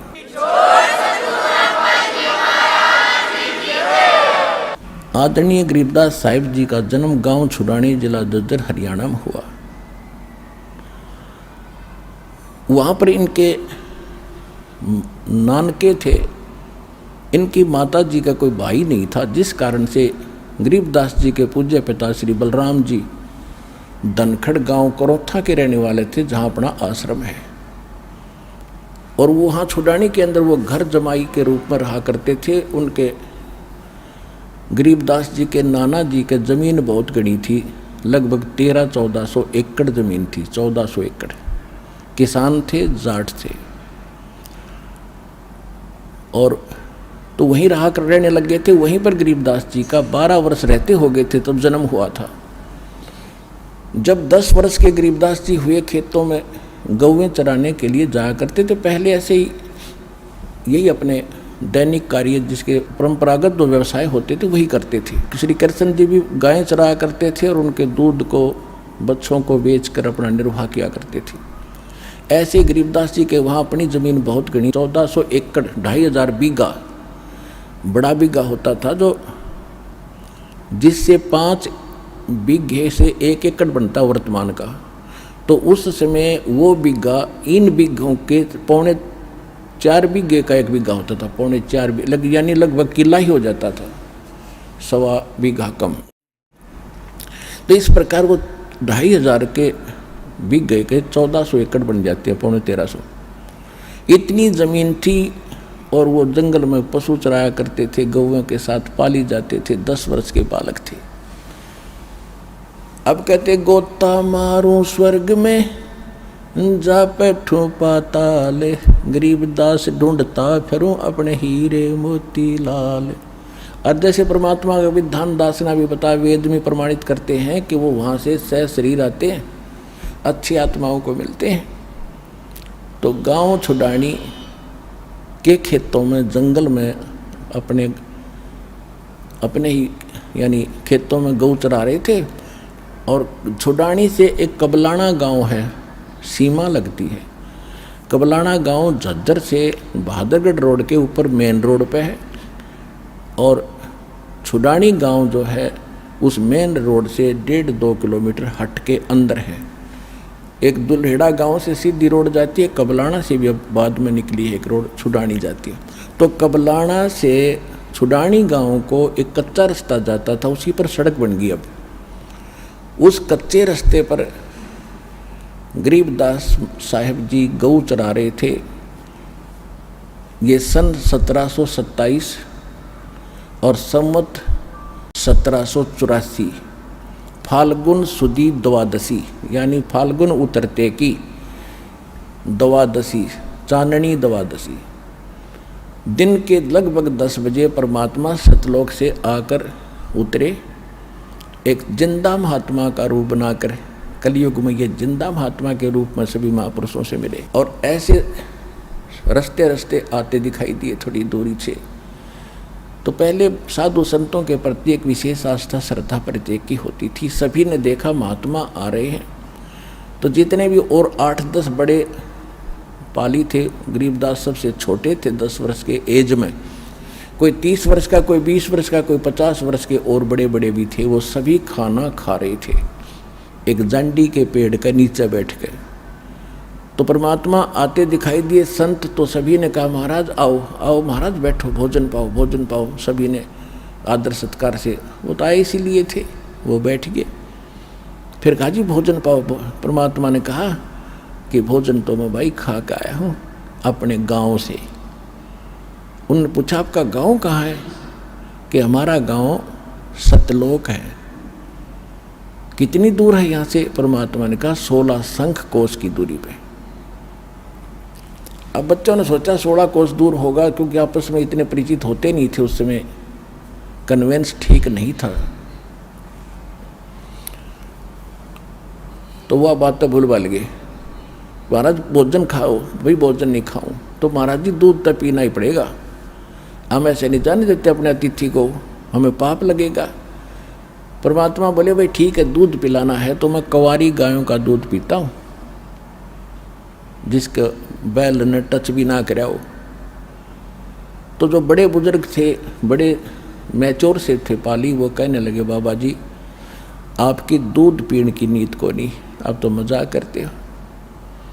अब गरीबदास जी छोटे बालक थे 10 वर्ष के, कहने लगे महाराज जी देखो ये गाय है छोटी सी कंवारी, दूध पीना छोड़ रखा इसने, और ये कैसे दूध देवेगी? परमात्मा बोले दूध निकालने का कोई बर्तन है? हाँ जी एक बरोला है, जैसे पानी पीने का या लस्सी का ले जाते तो मांझ धो के साफ करो, कर दिया। और कहा कि बच्चिया के नीचे पकड़ कर बैठ, बच्चे सतन के नीचे रख ले, दूध निकलेगा इसमें। अब बालक था गरीब, और औरों को तो जच नहीं रही थी। बच्चा मजाक देखने खातर देखो क्या होगा, पकड़ के बैठ गए गरीबदास जी गाय की लेवटी के नीचे, सतनों के नीचे कर लिया। परमात्मा कबीर साहब खड़े हुए, बच्चिया के हाथ थपथपी मारी कमर पे। उसी समय लंबे लंबे सतन हो गए, दूध की धार बंध गई और बर्तन भर के अपने आप रुक गई। बोलो कबीर भगवान की जय हो।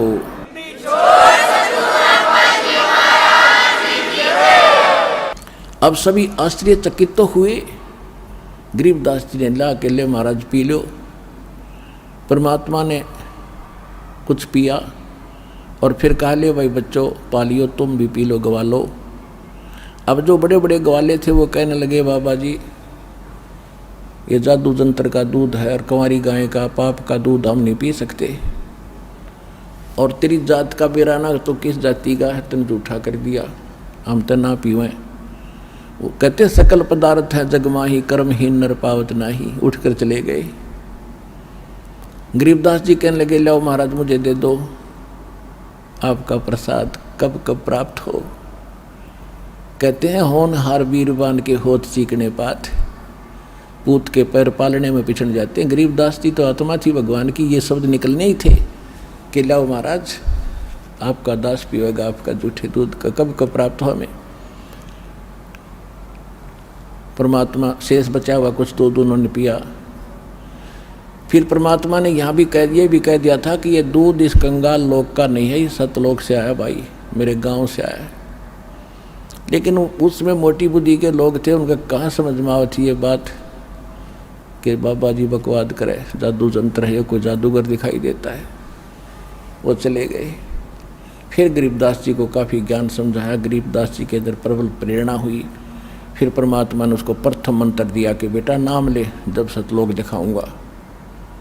प्रथम मंत्र दिया, वहाँ दूध के साथ यानी पेय पदार्थ के साथ दिया जाता है प्रथम मंत्र। हम यहाँ अमृत जल और मिश्री से देते हैं आपको प्रथम मंत्र। तो गरीबदास जी वहाँ बैठे रहे, शरीर तो बैठा रहा, आत्मा निकाली ऊपर लेकर गए। ब्रह्मा विष्णु महेश के लोक दिखाए, जहाँ भी परमात्मा जाते थे, क्योंकि ब्रह्मा जी को, विष्णु जी को, शिव जी को परमात्मा मिले थे और उनको प्रथम बार शेष भी बनाया था। बाद में उन्होंने नाम को त्याग दिया था, लेकिन परमात्मा जब उनके पास जाते हैं उनको वही सूरत दिखाई देती है जो पहले मिले थे, और सब खड़े होकर प्रणाम करते, आदर सत्कार करते हैं। गरीबदास जी देख रहे कि ब्रह्मा जी, विष्णु जी, शिव जी भी बाबा जी को प्रणाम कर रहे हैं, तो प्रबल शक्ति है भाई। फिर उसके बाद जाते धर्मराज के जो लेखा जोखा करता सारा न्यायाधीश है जो एक ब्रह्मांड का, जो ही उसके दरबार में बड़े प्रवेश किया परमात्मा ने, साथ में अपनी आत्मा गरीबदास जी को लेकर के। और पुण्यात्माओं अध्यात्म मार्ग में किसी को कहने की आवश्यकता नहीं मैं कौन हूँ, सामने वाले पर तुरंत इफेक्ट हो जाता है, उसका अपने आप नतमस्तक हो जाता है और वो बेचैन हो जाता है एकदम। जब परमात्मा ने प्रवेश किया कबीर साहब ने धर्मराज के दरबार में, न्यायाधीश के दरबार में, एकदम कुर्सी छोड़कर वो खड़े हो गए बाहर दूसरी साइड में और कहा महाराज विराजो कुर्सी, बैठो, सिंहासन लो अपना। लेकिन परमात्मा खड़े रहे और आदेश सुना रहे हैं। जैसे एसपी जाता है एसएचओ के ऑफिस में, वो खड़ा हो जाता है कुर्सी छोड़कर और एसपी उसको निर्देश देता है और डांट भी लगा देता है, विशेष हिदायत देता है, कोई ऐसी गलती मत कर देना। और वो कहता है यस सर, क्योंकि ये औपचारिकता एक नियम है हमारा, एक आदर सत्कार होता है, ऐसा होना भी चाहिए। गरीबदास जी ने फिर अपनी आंखों देखा, क्या बताया, धर्मराय दरबार में दई कबीर तलाक, मेरे भूले चुके हंस को तू पकड़िए मत कजा के। जिस न्यायाधीश के सामने ब्रह्मा विष्णु महेश कांपे और उनको परमात्मा कजा कह रहा, कजाक ए नालायक, कजाक माने नालायक, ए नालायक, मेरे भगत को जिसने मेरा नाम ले रखा हो, मेरे परम संत से, उसको छेड़ मत देना। बोले पुरुष कबीर से धर्मराज कर जोड़े, तुमरे हंस को पकड़ो नहीं मन 2 लाख करोड़े। कि आपके भगत को मैं नहीं पकड़ूंगा भगवान, लाख दोहाई। फिर उसने अपनी व्यवस्था प्रकट की कि है भगवान मेरी एक समस्या है कि आपकी शरण में आने से पहले जितने भी प्राणी हैं इनके पूर्व जन्म के जो संस्कार हैं मेरे पास अकाउंट है उनका, और यहाँ का नियम है जैसा जिसने कर्म किया है दोनों भोगने पड़ते हैं। तो वो जो कर्म है पहले के किए हुए वो तो मैंने इनको भुगतवाने पड़ेंगे, मेरी मजबूरी है। तो धर्मराय क्या कहता है कि कर्मों से तीरथ थे अब जो हैं शरण कबीरे, वो तो मोहे पकड़ने पड़े और जड़नी पड़े जंजीरे। उनको तो मैंने पकड़ना पड़ेगा वो दंड भुगतवाने के लिए। तो क्या बोले परमात्मा, करम भरम ब्रह्मंड के मैं पल में करहूँ नेश, जिन हमरी दुहाई दी सो करो हमारे पेश। ओए होए होए।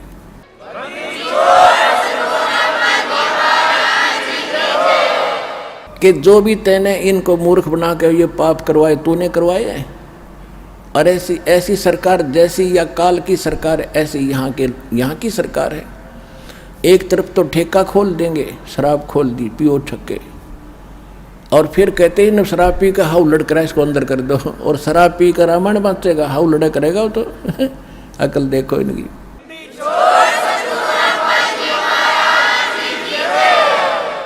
तो कहते कर्म तू खुद करवा रहा है इनसे बेवकूफ बना के। एक तो इनके अंदर ऐसी वासना भर दी, विकार करें, बकवाद करते हैं, फिर दंड लिख दिया कि ये दंड तेरे को ऐसा करेगा तैसा दंड।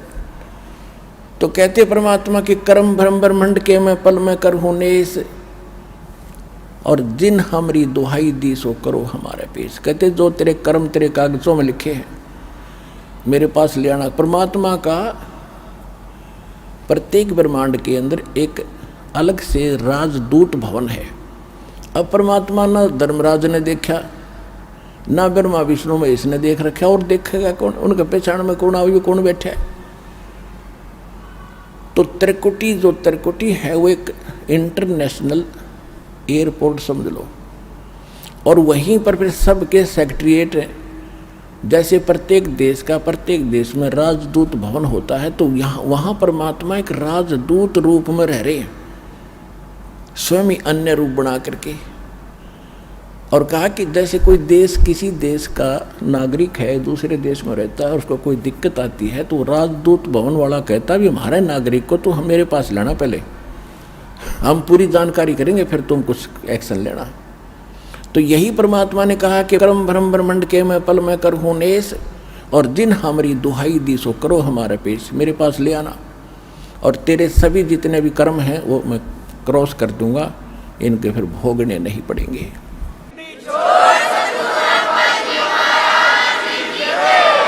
और परमात्मा भी अपनी अमर वाणी में कहते हैं, जब ही सतनाम हृदय धरो और भयो पाप को नाश, जैसे चिंगारी अग्नि की वही पड़े पुराने घास।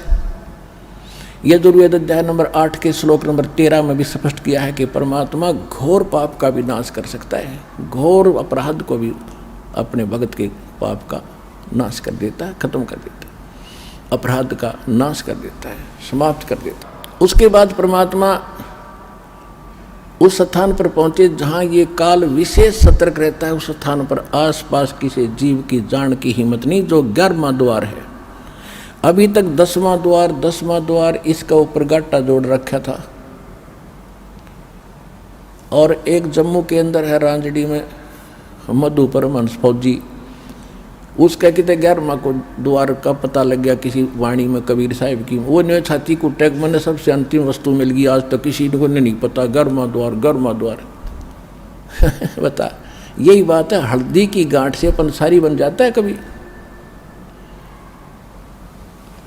11वां द्वार तो वो है जहाँ 21 ब्रह्मांड का अंड होता है, आगे अक्सर पुरुष के लोक में प्रवेश करना होता है। और उस द्वार के ऊपर ये काल स्वयं बैठा है, किसी पर विश्वास नहीं करता है, कोई इधर निकल नहीं जा, एक भी प्राणी नहीं जाना चाहिए, इसने इतना गजब का जुगाड़ जोड़ रखे। अब जब परमात्मा गरीबदास जी को लेकर जा रहे थे, सामने देखा विकराल चेहरा, उसका ओरिजिनल रूप में बैठा है वहाँ पर। उसकी शक्ल देख ले तो कलेजा फट जाए आदमी का, ऐसी है इसकी ओरिजिनल शक्ल। यदि इसके ऊपर कवर डाल का आता, कहीं पर मां बन के खड़ा हो जाए, कहीं विष्णु जी कहीं शिव जी का रूप बना लेता है।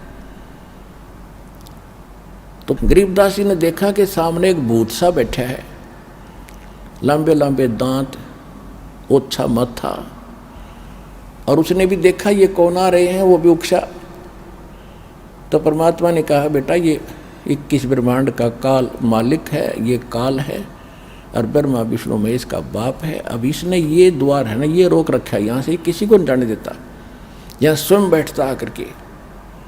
और देखना मेरे पास एक सतनाम है, उसका मंत्र जाप करूँगा श्वास से, और ये ऐसे झुक जाएगा।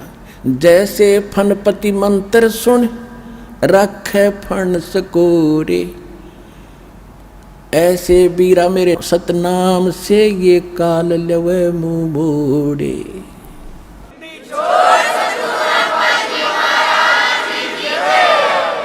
जैसे फनपति, फनपति माने नाग, फन ठा रखा है डसने के लिए। और जैसे गारू एक मंत्र बोलता है, उस मंत्र के प्रभाव से वो फन को सकोड़ कर भागने की चेष्टा करता, कैसे जान बचाऊं।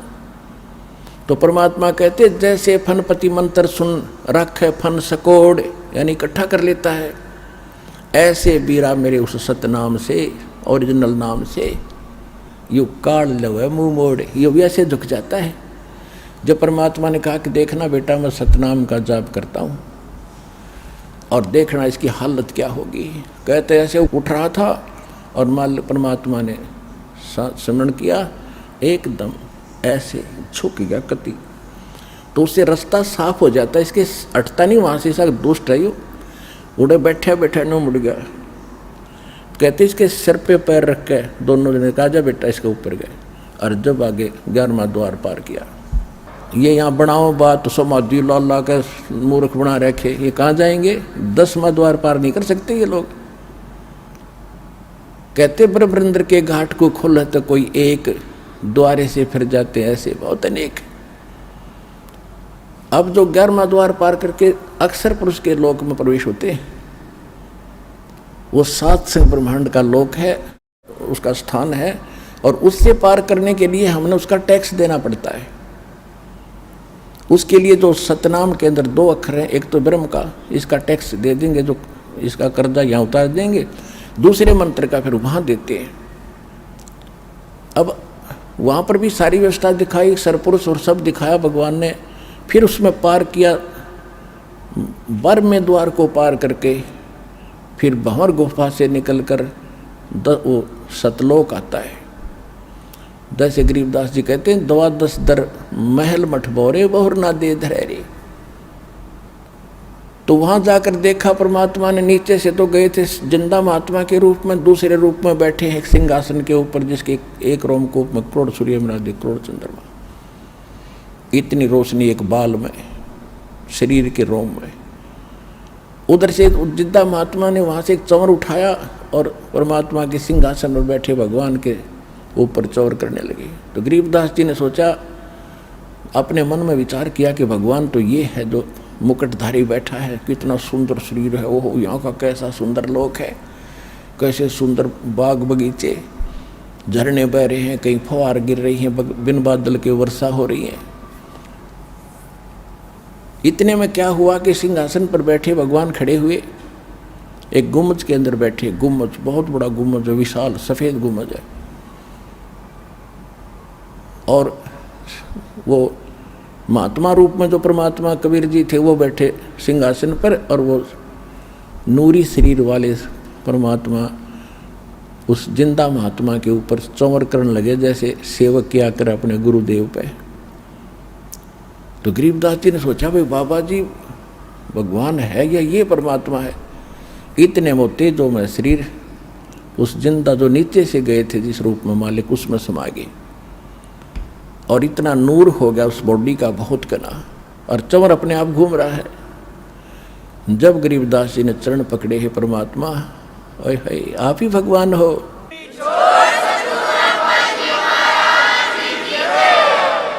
तब परमेश्वर ने बताया कि बेटा मैं 120 वर्ष तक बनारस में कबीर जुलाहा नाम से रहा हूँ, और मुझे कोई पहचान नहीं पाया, क्योंकि मेरे बारे में कोई बताने वाला नहीं था। और अब तू वापस जा, और तेरे शरीर को अंत करने वाले हैं चेता पर रख दिया है। उधर से गरीबदास जी को मृत जानकर शाम के समय 5-6 बजे सी उन्हें संभाला, 4-5 बजे सी आकर के पालियों ने देखो तो कहाँ है कि गरीबदास जी बैठे हैं, पहले आवाज़ लगाई, नहीं उठे तो पकड़ के हिलाया कि भगत जी खड़ा हो ले, भगत बन गया। वो गिर गए, मृत जानकर दो पाली गांव में भागे आए। जिसको भी पता, छोटा सा गांव था, एक बहुत बड़े लैंड लॉर्ड का इकलौता पुत्र, और उसकी मृत्यु हो जाए, गांव में करलाट मच गया, माता पिता बेहोश हो गए। फिर भी गांव के लोग दौड़ दाड़ कराए, उसको ले के घर ले आए, फिर चिता पर रख दिया। उधर से गरीबदास जी कहते, भगवान मैं नहीं जाता उस गंदे लोक में, मुझे यहीं रख लो दाता। परमात्मा ने कहा बेटा ऐसे नहीं बनेगी बात, आप जाओ। आप जब यहाँ से गए भक्ति युक्त थे, सतनाम आपने बहुत घनी भक्ति थी, अब वहाँ पर खत्म कर दी तुमने, उतनी ही भक्ति युक्त होकर तब यहाँ आ सकोगे, और मैं तेरे साथ रहूँगा, तू चिंता मत कर। और आप जाओ, मेरे गवाह बनो, आपके भाई बहनों के लिए एविडेंस देना, विटनेस बनना, तब उनको विश्वास होगा। नहीं तो काल ने बुरा जाल फैला रखे है, क्या हाल हो रहा है देख, झांक कर देखा नीचे, ये लोग ऐसा दिखाई देता जैसे कीड़े मकोड़े घूम रहे हो, कीड़े मकोड़े ऐसे नजर आते, क्योंकि हमारे शरीर में जीव जंतु एक एक नस नस के अंदर हमारे कीड़े हैं अंदर, ऐसा बुरा हाल है। थूक, बेस्टा, टट्टी, पेशाब सब कुछ अंदर बैठा पड़ा है, और ऊपर से चिकना चोपड़ा करके बन गया प्लातून, बैठ गया पर एक छोटे से टुकड़े का प्रधानमंत्री बनकर। कल मृत्यु के बाद क्या होगा, गदा जी। तो वो ना दिखता, वो दिखाने की आंखें बना रहा है दास साहब को, ये मोतियाबिंद हटा रहा है जो भगवान के ज्ञान से हटेगा। तो गरीबदास जी से कहा जा बेटा, और मैं तेरे साथ रहूँगा, और ऐसा मंत्र दूंगा जो थोड़े ही समरण में, थोड़े ही जाप से घड़ी कमाई होया करेगी, और जल्दी तुम उतने ही चार्ज होकर के फिर ले आऊँगा तुम्हें। अच्छा, अपने आप ले आऊँगा मैं, चिंता मत करना। जब गरीबदास जी को वापस छोड़ा, चिता के ऊपर शरीर रखा था, उसमें से निकले, एकदम प्रवेश होते ही ऐसे शरीर हिला और एकदम उठे। ऊपर जो रस्सी बांध रखी थी चिता शव के ऊपर, वो अपने आप टूट गई, नीचे खड़े हुए एकदम। अब वैसे तो गरीबदास जी सोचते स्वप्न होगा, और वहाँ हाहाकार मच रही, कुल सारे गांव के लोग इकट्ठे, और चिता में तैयारी कर रखी अग्नि लाने की। जब उसको यकीन हुआ सचमुच में कहीं भगवान के साथ गया था, अब वहाँ सब ने खुशी की लहर दौड़ गई, लड़का जीवित हो गया, लड़का जीवित हो गया, क्या बात कही। लेकिन वो या वाणी बोलने लगे, सिंपल बात भूल गए सारी। कोई पूछे कहाँ गए थे, कहाँ है भगवान, तो वाणी के द्वारा उत्तर देते, पर पट्टन पर लोके है जहाँ अदली सतगुर सारे, भक्ति हेत से उतरे पाया हम दीदारे। अलल पंख अनुराग है सुन मंडल रथीरे, दास गरीब उधारिया मोय सतगुरु मिले कबीरे। अजब नगर में ले गए हमको सतगुरु आने, जल के बिंब अगाध गति वहाँ सूते चादर तान। अब यह भाषा गांव वाले नहीं समझे, उनने सोचा जंतर मंत्र के दूध ने पी का यो लड़का पागल हो गया, हे भगवान शुक्र है जीवित तो हो गया। तो गरीबदास जी को पागल कहने लगे, बावड़िया, पागल, बावड़ा। और ये सोचा गांव वालों ने भी कोई बात ना है बेटी, क्योंकि उस गांव की बेटी थी उसकी माता, कि यह बेटी पागल जैसा भी बेटा है, पागल है जैसा है, इसको देख के अपना जीवन निर्वाह कर लेगी, ना तो यह मर जाती रो रो के। जब 3 वर्ष बीत गए, 13 साल के गरीबदास जी हो गए, ऐसे ही सब पागल कहने लगे, बावड़िया कहने लगे भगवान को। एक दादू पंथी गोपाल दास नाम के संत थे जो दादू जी के पंथ से थे, और दादू जी को भी परमात्मा मिले थे, ऐसे जैसे गरीबदास जी को मिले, ऐसे नानक जी को मिले, ऐसे धर्मदास जी को मिले, मुल्कदास जी को मिले, गीसा दास जी को मिले थे, न्यू मिले थे जिंदा महात्मा के रूप में। तो वो वाणी का मर्मज था, समझता था संतों की महिमा को। और वहाँ उनका कोई सेवक था, उसमें वो ऐसे 2 वर्ष 3 वर्ष में चक्कर लाया करता था। छुडानी में आके उस भगत के अपने सेवक के वहाँ वो गोपाल दास रुका, तो सेवक ने कहा महाराज एक बाबा जी ने कोई जादू जंत्र का दूध बछिया का निकाल के हमारे एक चौधरी के बच्चे को पिला दिया, और वो पागल हो गया उस दिन के बाद। वो तो मर गया था, दोबारा भगवान ने दया करी जीवित हो गया। उठ जीवित होने के बाद पागल है, पागलों वाली बातें करता है। और संत की विद्या संत ही काट सकते हैं। आप कृपा करो, कुछ दया कर दो तो बहुत अच्छा हो जाएगा, जीवन सुधर जाएगा बालक का। अब जो जितना जादू जंत्र जाना है, जंतर मंत्र सभी सोचते हैं मैं श्रेष्ठ हूँ। उसने कहा बुलाओ। वो लड़का वहाँ लाया गया, उसके नाना जी भी साथ थे, गांव के और बुजुर्ग भी साथ आ गए। तो गोपाल दास ने पूछा कि बेटा कौन था जिसने तेरा जीवन बर्बाद कर दिया?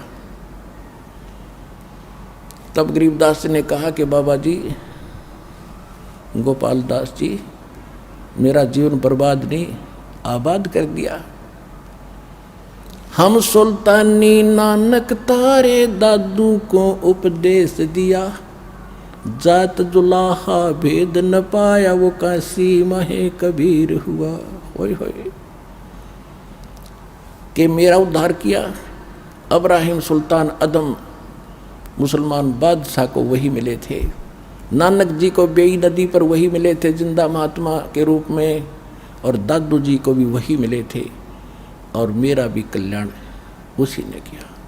हम सुल्तानी नानक तारे दादू को उपदेश दिया, जात जुलाहा भेद न पाया वो काशी महे कबीर हुआ।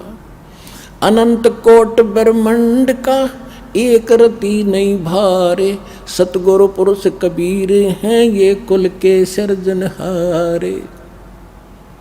अजब नगर में ले गए हमको सतगुरु आने, जल के बिंब अगाध गति वहाँ सूते चादर ताने। अब गोपाल दास के खटक लागी, इधर गजब की वाणी बोल रहा है। खड़ा होकर वो 65 साल का वृद्ध एक 13 साल के बालक के आगे कहने लगा, महाराज ये अमृतवाणी लिखवा दो, कलयुग के जीवों का उद्धार करेगी। अब जो रोग कटवाने जा रहे थे बूढ़े बुजुर्ग, उन्होंने सोचा भाई इस बच्चे में तो को बड़ी ये बला है। बाबा जी का भी असर हो गया, यो भी इसके आगे हाथ जोड़ के इसकी बोली बोलने लग गया। आए थे इससे ठीक कराने के लिए। तब उसने कहा गोपाल दास ने, करे गांव वाले यो बावड़ा नहीं है, बावड़े तो तुम हो जो इसकी अमृतवाणी को समझ नहीं पा रहे। पर वो कहाँ कलावती। गरीबदास जी चल पड़े, गोपाल दास पीछे पीछे। तो गांव वालों ने सोचे बाबा पागल हो गया। गोपाल दास ऐसे 2-3 दिन आग्रह करता रहा। तब उसने गरीबदास जी ने कहा, देखो गोपाल दास जी, अगर आप पूरी वाणी लिखो तो मैं लिखवाऊँ, ना बोलूँ को नहीं। गोपाल दास ने कहा, जी मैं घर से कति फारिग हूँ, बच्चे त्याग कर मैं विराग ले रखा है संन्यास, 2 रोटी आपके घर खाऊंगा, आपकी पूरी वाणी लिखूंगा, मैं ये विश्व आपको प्रतिज्ञा करता हूँ। तो गरीबदास जी के नाना जी का एक बड़ बेरी का बाग था, उसमें जंडी का पेड़ था। जंडी के पेड़ उधर ज़्यादा होते थे, ऐसा ही मारू सा क्षेत्र था। उसके नीचे बैठकर गरीबदास जी बोला करते थे, दादू पंथी वो गोपाल दास लिखा करते थे। लगभग 8-9 महीने बल्कि 1 वर्ष तक वो लेखन कार्य हुआ। उसके बाद फिर भी जगह जगह वाणी बोली, वो भी लिखी गई। गोपाल दास काफ़ी संग किया गोपाल दास उनके साथ कई वर्षों तक।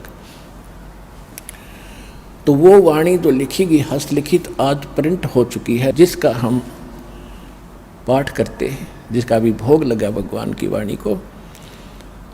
वो इतना मोटा ग्रंथ है जिसके अंदर 24,000 वाणियाँ हैं। 3 दिन लगातार कंटिन्यू पढ़ते हैं जब पूर्ण होता है। एक विचार, एक तो ये विश्वसनीय बातें आपको हो कि आम आदमी कहता है कि आप ऐसी दृढ़ता से कह रहे हो जैसे भगवान से मिलकर आया हो, यानी भगवान से मिलकर आया है वो आदमी सच्ची कहा करे। तो गरीबदास जी भगवान से मिलकर आए हुए थे और परमात्मा का दिया हुआ ज्ञान उन्होंने बोला और लिखवाया। दूसरी बात ये, कोई डूम बाट के गीत नहीं, किसी ने अपने लालच लोभ में खाने कमाने के लिए मांगने के लिए कोई बात बना ली हो। एक बहुत बड़े लैंड लॉर्ड के घर जन्म था उनका, और उन्होंने इतने प्रयत्न किस लिए किया, हमारा भी थूक सूख जाता है पाठ को पढ़ते पढ़ते। और उस महापुरुष ने किस उद्देश्य से इतना प्रयत्न किया, गर्मी सर्दी देखी नहीं, हमारे लिए लिखवाएंगे। एक तो ये समझना चाहिए कि ये जो वाणी है ये सत्य है, और परमात्मा ने खुद कहा था कि संवत 1774 जब आओगा उस समय उस प्यारी आत्मा का जन्म होगा, उसके माध्यम से मेरी अमृतमयी वाणी में पूरा प्रकट होगी।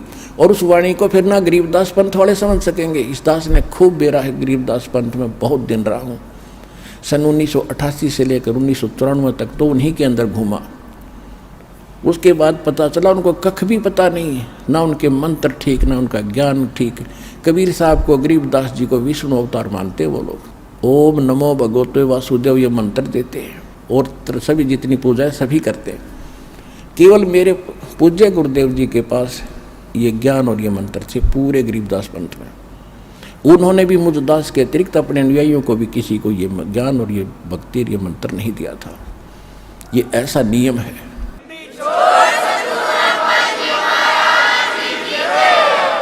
तो प्रश्न चल रहा है कि वो मंत्र कौन से हैं जिनसे मोक्ष होगा। ये सूक्ष्म वेद में लिखा, गरीबदास जी ने अपना कंप्लीट कोर्स लिखा हुआ है, उसमें ये 7 मंत्र हैं। पहले ये 5 दिए जाते थे, अब जो प्राइम टाइम है इसमें ये 7 दिए जाएंगे। ये वेदों में प्रमाण है कि जब मोक्ष समय आएगा पूर्व संत, तो पहले तो 5 दिए जाएंगे, उसके बाद फिर 7 दिए जाएंगे। ये दास ने अपने प्रवचनों में भी बताया है, जिसकी एक पुस्तक भी बनी हुई है, कबीर पंथ की स्थापना, पतन और उत्थान। उसके अंदर दास ने पूरा विवरण उसमें दिया हुआ, लिखा हुआ है। अब क्या है कि पहले वो 7 मंत्र गरीबदास जी ने अपनी वाणी में कति अलग से मंत्र लिखा पूरा। उसके बाद फिर एक होरी अंग है, होरी, उसके अंदर क्या बताया है। अब जैसे नानक साहिब जी की एक समुद्र की साखी नाम की एक वाणी है, भाई बाल्य वाली जन्म साखी के अंदर आपको बहुत बार दिखाया भी है, रूबरू भी किया है। जब नानक साहिब जी मर्दाना और बालाजी के साथ में समुद्र के अंदर चलने लगे, नानक साहिब जी से मर्दाना और बाला ने प्रार्थना की थी कि हमें लंका का दिखाओ महाराज। तब समुद्र के किनारे जाकर के उन्होंने कहा था कि तुम मेरे पीछे वाहेगुरु वाहेगुरु मंत्र बोलते हुए आ जाओ, और ऐसे चल पड़े जैसे पृथ्वी पर चलते हैं, समुद्र के ऊपर चल पड़े। उधर नानक साहिब जी वो सतनाम 2 अक्षर का, जैसे वाणी माता है, सोए गुरु पूरा कहावे 2 अक्षर का भेद बतावे। और नानक साहिब जी ने कहा कि कहते हैं कि जे तू पढ़ा पंडित बिन 2 अक्षर बिन 2 नावा, परमत नानक एक लंघाए जय कर सत समावा। पंडित जी को कहते हैं जे तू पढ़ा पंडित बिन 2 अक्षर बिन 2, एक 2 नाम नहीं है तेरे पास, 2 अक्षर का ये मंत्र नहीं है, तो चैतन्य 4 वेद भी गोट रखे युद्ध ले से। यही कबीर परमात्मा ने तो ये दे ही रखा ज्ञान। गुरु ग्रंथ साहिब में भी लिखा कि कह कबीर अक्षर 2 भाग होगा खसम तलेगा राग, यानी इस अक्षर 2 अक्षर के मंत्र को दान करने वाला अधिकारी संत होना चाहिए, तब उसकी रक्षा होगी। आम व्यक्ति उस नाम को देगा, उससे कोई लाभ नहीं होगा। और नानक साहिब जी क्या जप रहे थे 2 अक्षर का मंत्र। मर्दाना ने देखा कि गुरुजी तो 2 अक्षर का मंत्र जाप करे, ओम सोहम, वो भी फिर उसी को जाप करने लगा, वो फिर डूबने लग गया। नानक साहिब जी ने कहा कि मर्दाना तो वही मंत्र जाप कर, अगर ऐसा गुरुजी की नकल नहीं करते होते, आज्ञा का पालन करना चाहिए। तो फिर वो मर्दाना हुआ, एक गुरु कहने लगा, जब ठीक होया उसी तरह से चलने लगा। कहने का भाव ये था कि कबीर परमात्मा ने इन सभी महापुरुषों से कहा था कि जब तक वो प्राइम टाइम नहीं आता, कलयुग 5505 नहीं बीत जाता, तब तक इस सार नाम और सत नाम को डिस्क्लोज ना करना। धर्मदास मेरी लाख दुहाई, ये सार नाम की तबार न जाई। सार नाम बाहर जो पढ़ी, ये बिचली पीढ़ी हंस न तरही। सार नाम तब तक छुपाई, जब तक 12 पंथ ना मिट जाई। ओए फिर दूसरी बार कहा कि धर्मदास मेरी लाख दुहाई, ये मूल ज्ञान कई बार न जाई। मूल ज्ञान ये है जो दास आपको दे रहा, किसी कबीरपंथी के पास आपको ये ज्ञान नहीं मिलेगा। मूल ज्ञान बाहर जो पढ़ी, बिचली पीढ़ी हंस न तेरही। तो बिचली पीढ़ी अब शुरू हुई। कबीर सागर के अंदर कबीर वाणी चैप्टर के 137 पृष्ठ पर यह भी स्पष्ट किया है कि प्रथम चरण कलयुग निर्वाणा और तब मगर मांडू मैदाना। कलयुग का प्रथम चरण वो होगा जब मैं मगर से सह शरीर चला जाऊंगा। उसके बाद अब बिचली पीढ़ी कब होगी? जब 5505 वर्ष कलयुग बीत जाएगा, अब बिचली पीढ़ी तब शुरू होगी। तब तक ये प्रथम चरण था। अब फिर इसके बाद ये हजारों वर्ष ये ज्ञान अब चलेगा और अरबों खरबों प्राणी भगवान के बच्चे पार होंगे जो इस ज्ञान को ठीक से समझ लेंगे।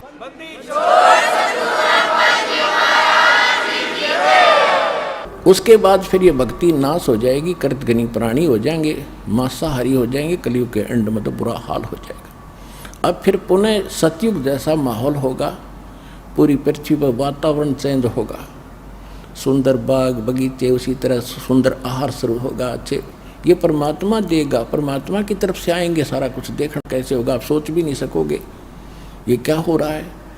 आपस में शांति होगी। तो नानक साहब जी ने ये भी दिखाना था कि मैं ये नाम जाप करता हूँ जिससे मेरी मुक्ति हुई, 2 अक्षर का मंत्र ये है। और उधर से झटका भी देना था कोई बाद में कहीं में, क्योंकि उन्होंने प्राण संगली के अंदर ये पूरा विवरण लिख दिया था। वो तो किसी कारण से गुरु ग्रंथ साहिब में उन्होंने इसी डर से गुरु ग्रंथ साहिब में नहीं लिखा प्राण संगली वाला विवरण जो सतनाम लिखा था सीधा, कि कहीं जैसे मर्दाना जी ने नानक साहिब जी की आज्ञा की अवहेलना कर दी, वो डूब गया होता, मर गया होता। इस डर से गुरु ग्रंथ साहिब में वो वाणी नहीं लिखी इन्होंने, वो छोड़ दी कि कहीं कोई सिख बच्चा और इस मंत्र का जाप कर लेगा तो उस मर्दाना की तरह नानक साहिब जी की आज्ञा की अवहेलना करके दंडित हो जाएगा। और ये बताना भी जरूरी था, इसको छुपाना भी जरूरी। ये महापुरुषों की महिमा वही जाने क्यों कर किस तरह छुपा रहे थे काल से। वो भी पक्का हो गया कि नानक साहिब का मोक्ष 2 अक्षर का मंत्र से जाप हुआ जो ओम सोम है। नामदेव जी को परमात्मा मिले थे, उन्होंने भी 2 मंत्र का जाप किया था। नामा छिपा ओम तारी, पीछे सोहम भेद विचारी, सार शब्द पाया जद लोई, आवागमन बोर ना होई। गीसादास जी कहते हैं ओम सोहम जप ले भाई, राम नाम की यह कमाई। अब गीसा पंथ में कितना यू मंत्र नहीं और मंत्र अटपट करें, और इसका पूरा एक शब्द है यू गीसादास जी का, इसने सारे नट लेते हैं कि यू मंत्र है सारा, सारी एक कविता आरती सी है। ये तो यो मंत्र अलग है। गरीबदास जी कहते हैं राम नाम जप कर थर होई, ओम सोहम मंत्र दोई। तो क्या सिद्ध हुआ? ओम मंत्र वेदों में है और परमात्मा कहते सोहम शब्द हम जग में लाए, सार शब्द हमने गुप्त छुपाए। सार शब्द की तो छीट भी ना लगन दी दाता ने, वो स्वयं प्रकट करते हैं। इस दास को दिया फिर अब आगे देने के लिए।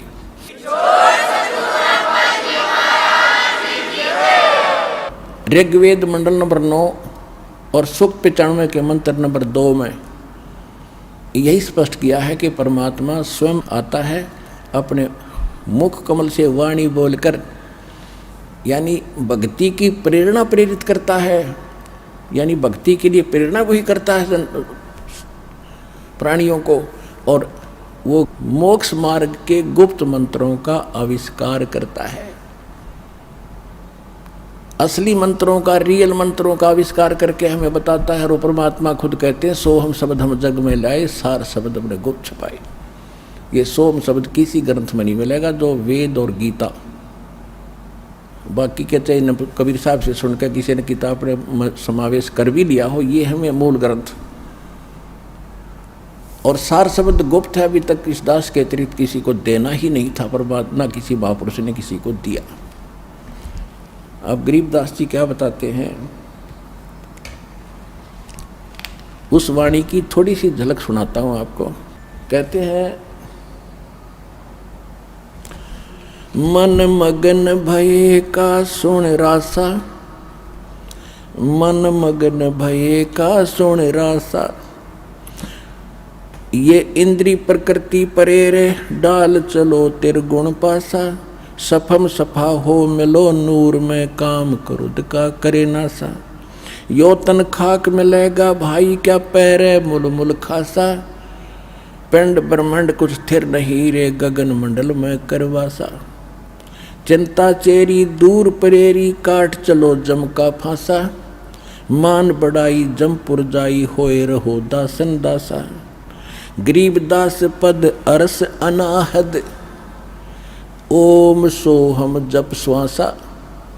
इन्होंने क्लियर कर रखा कि उस मंत्र का, सतनाम का जो जाप उसको श्वास के द्वारा सेवन करो। ओम सोहम मंत्र सारम, सुरत नृत से करो उच्चारम।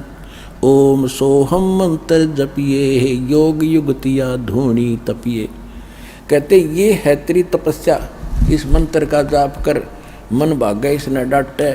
या नकली धूनी जो धोने लगाकर आग में शरीर फूकते हो, इस देह से क्यों दुश्मनी कर रखी आपने। फिर क्या बताया है, प्रथम आदि गणेश मनाऊं, चरण कमल का ध्यान लगाऊं। आदि गणेश ये गणेश नहीं, ये शंकर वाला बेटा नहीं। आदि गणेश, गण माने देवता, ईश माने उनका मालिक, यानी सबका मालिक तो एक का है गणेश। आदि गणेश सबसे पहले वाला मालिक। किलियम ओम सोहम सारम, या गायत्री मूल उचारम। हरियम शरियम सुरत समोदम, 5 नाम पूर्ण परमोदम। अब यहाँ पर संकेत दिया है कि ये 5 मंत्र ये हैं जो इन कमलों को खोलने के। और इसमें 2 मंत्र और अलग से लिखे स्पेशल जो आपको दिए जाते हैं, वो परमात्मा की भक्ति प्रारंभ से स्टार्ट हो जाती है। अब एक छोटा सा शब्द सुनाऊंगा गरीबदास जी की वाणी का, क्योंकि ये अमर वाणी है, गॉड गिवन वाणी है। इसका तो सीधा असर आपके शरीर पर होता है। जैसे एक गारडू होता है, सर्प का विष उतारने वाला जादू मंत्र बोलता है। जिसको सर्प डस जाता है वो अचेत होता है, वो सुन नहीं सकता उस वाणी को, उस मंत्र के, नव मंत्र के रहस्य को जानता, ना उसका अनुवाद जानता, ना वह सुन भी नहीं रहा है। तो वो मंत्र बोल बोल कर, बार बार बोल बोल कर उसके विष को उतार देता, वो सचेत हो जाता है।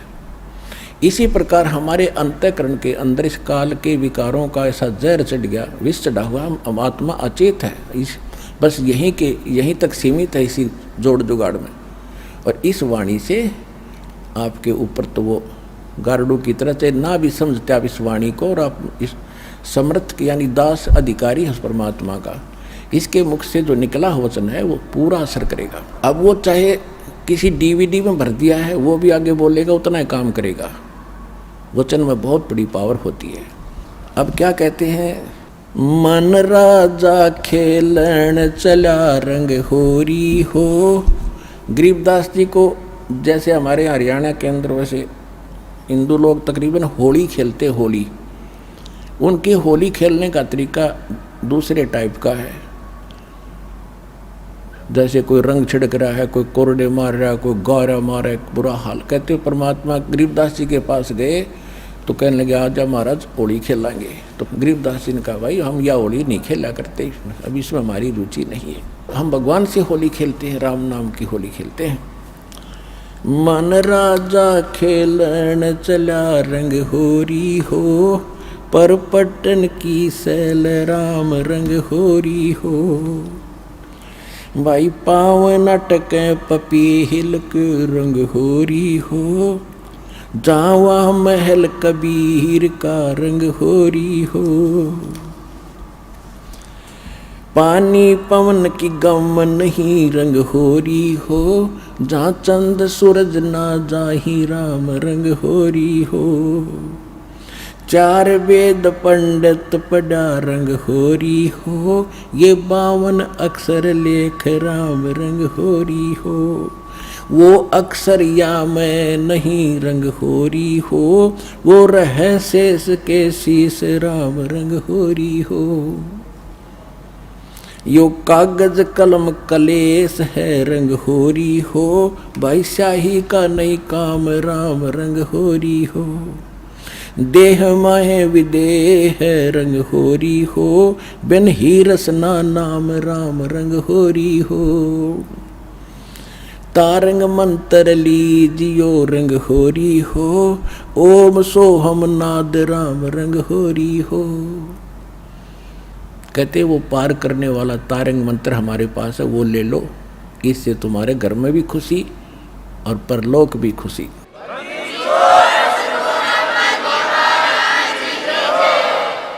तारंग मंत्र लीजियो रंग होरी हो, ये ओम सोहम नाद राम रंग होरी हो। फिर इनसे आगे और मंत्र है, सुकृत नाम उचार है रंग होरी हो, लीला अगम अगाध राम रंग होरी हो। गरीबदास जी ने कहा कि सोहम ऊपर और है, सत सुकृत एक नाम, उसको सार नाम की तरफ संकेत है। ओहम सोहम मध्य है रंग होरी हो, वह सूक्ष्म मंत्र पावे राम रंग होरी हो। केवल ओम सोम से बात नहीं बनेगी, वो सार नाम और है।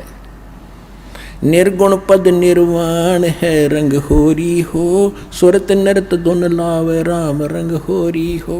ओहम सोहम मध्य है रंग होरी हो, वो सूक्ष्म मंत्र छाक राम रंग होरी हो। या मंत्र से पार हो रंग होरी हो। अब कहते ये है वो कंप्लीट मंत्र जो तुम्हें पार करेगा। या मंत्र से पार होवे रंग होरी हो, और मंत्र कोटों लाख राम रंग होरी हो। और करोड़ों लाख मंत्र बनाए बैठे लोग, उनसे पार नहीं होगे। ओम आनंदी लहर है रंग होरी हो, सोहम मुक्ता चंद राम रंग होरी हो। ओम सोहम सार है रंग होरी हो, और कोट कला रविचंद राम रंग होरी हो। फिर कितना महत्व बताया है। एक श्वास ओ श्वास के मंत्र से, 2 अक्षर के मंत्र का, सतनाम का। ओम सोहम पालड़ रंग होरी हो, 14 लोक चढ़ावे राम रंग होरी हो। 3 लोक पासंग धर रंग होरी हो, तो ना तुले तुलाया राम रंग होरी हो। ओए होए। अब क्या बताया गरीबदास साहिब जी ने, जो परमात्मा ने इनको ज्ञान दिया था कि बेटा ऐसा मंत्र दूंगा तुम्हें कि थोड़ी भक्ति से अब जल्दी में भक्ति युक्त हो जाओगे, घना धन भक्ति का इकट्ठा हो जाएगा। अब कहते हैं एक मंत्र पूरे अधिकारी संत से लेकर श्वास ओ श्वास का जो सतनाम का मंत्र है, एक जाप की कितनी कीमत है।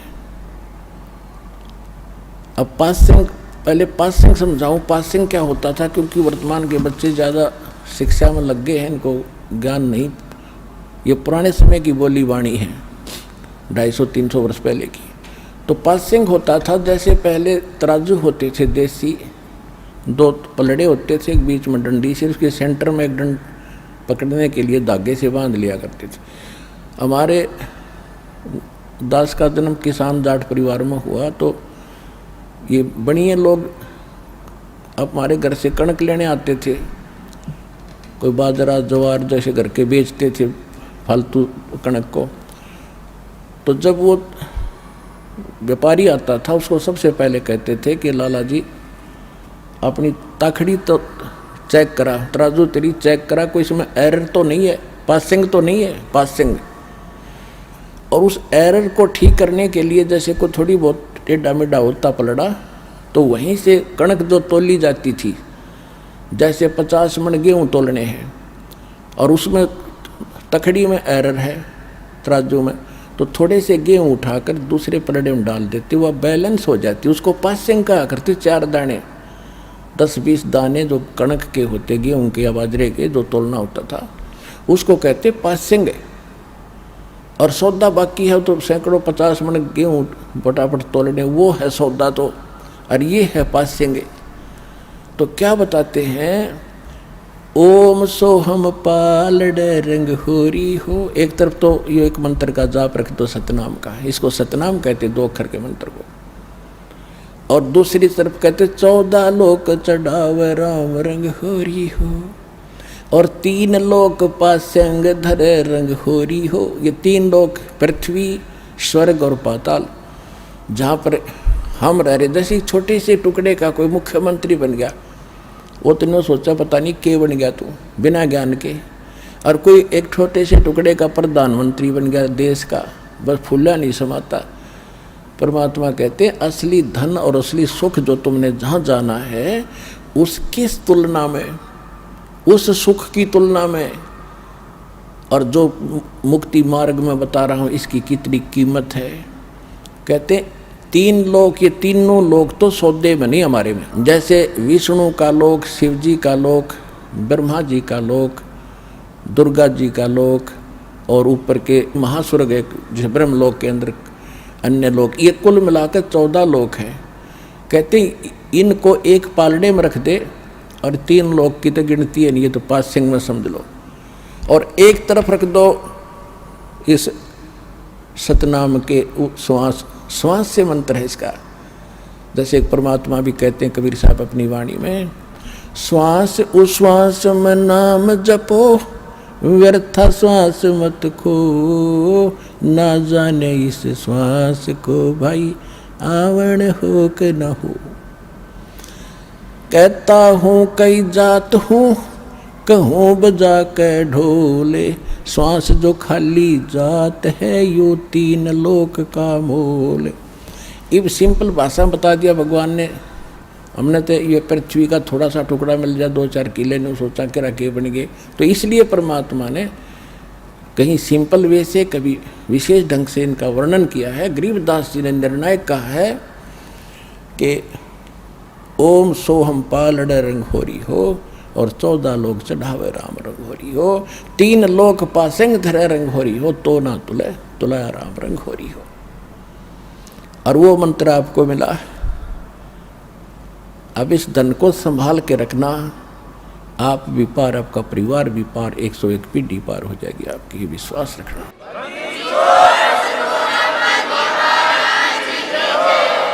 तो आज का प्रसंग ये था कि विश्वास कैसे करें। जो भक्ति हम कर रहे हैं तो आपको वेदों से प्रमाणित कर दिया, उन महापुरुषों की वाणी से प्रमाणित कर दिया जिनको भगवान आकर मिले, जिन्होंने वो यथार्थ ज्ञान बताया और अपने एफिडेविट दे रखे, और उनका मोक्ष हुआ, सब मानते हैं। और वही दास ने आपको मंत्र दे रखा, आप जानते हैं जिनको प्राप्त है। तो इसके लिए परमात्मा कहते हैं समझा है तो सर दर पाऊं, बहुर नहीं रहे ऐसा दाव। ये संसार समझदा नहीं, कहंदा श्याम दोपहरे नू, आप इसी काल के लोग को सुख मान रहे हो, यो आग बरस रही है। ये संसार समझदा नहीं, कहंदा श्याम दोपहरे नू, गरीबदास ये वक्त जाता है, रोग इस पैरे नू। अब जहाज से उसमें छूट गया, फिर पछतावा शेष रह जाएगा। इसलिए आप भी दृढ़ हो, जहाँ तक आपकी पहुँच बने अपने भाई बहनों को जगा दो, ये समय बार बार नहीं मिलेगा। बोलो सतगुरुदेव की जय हो।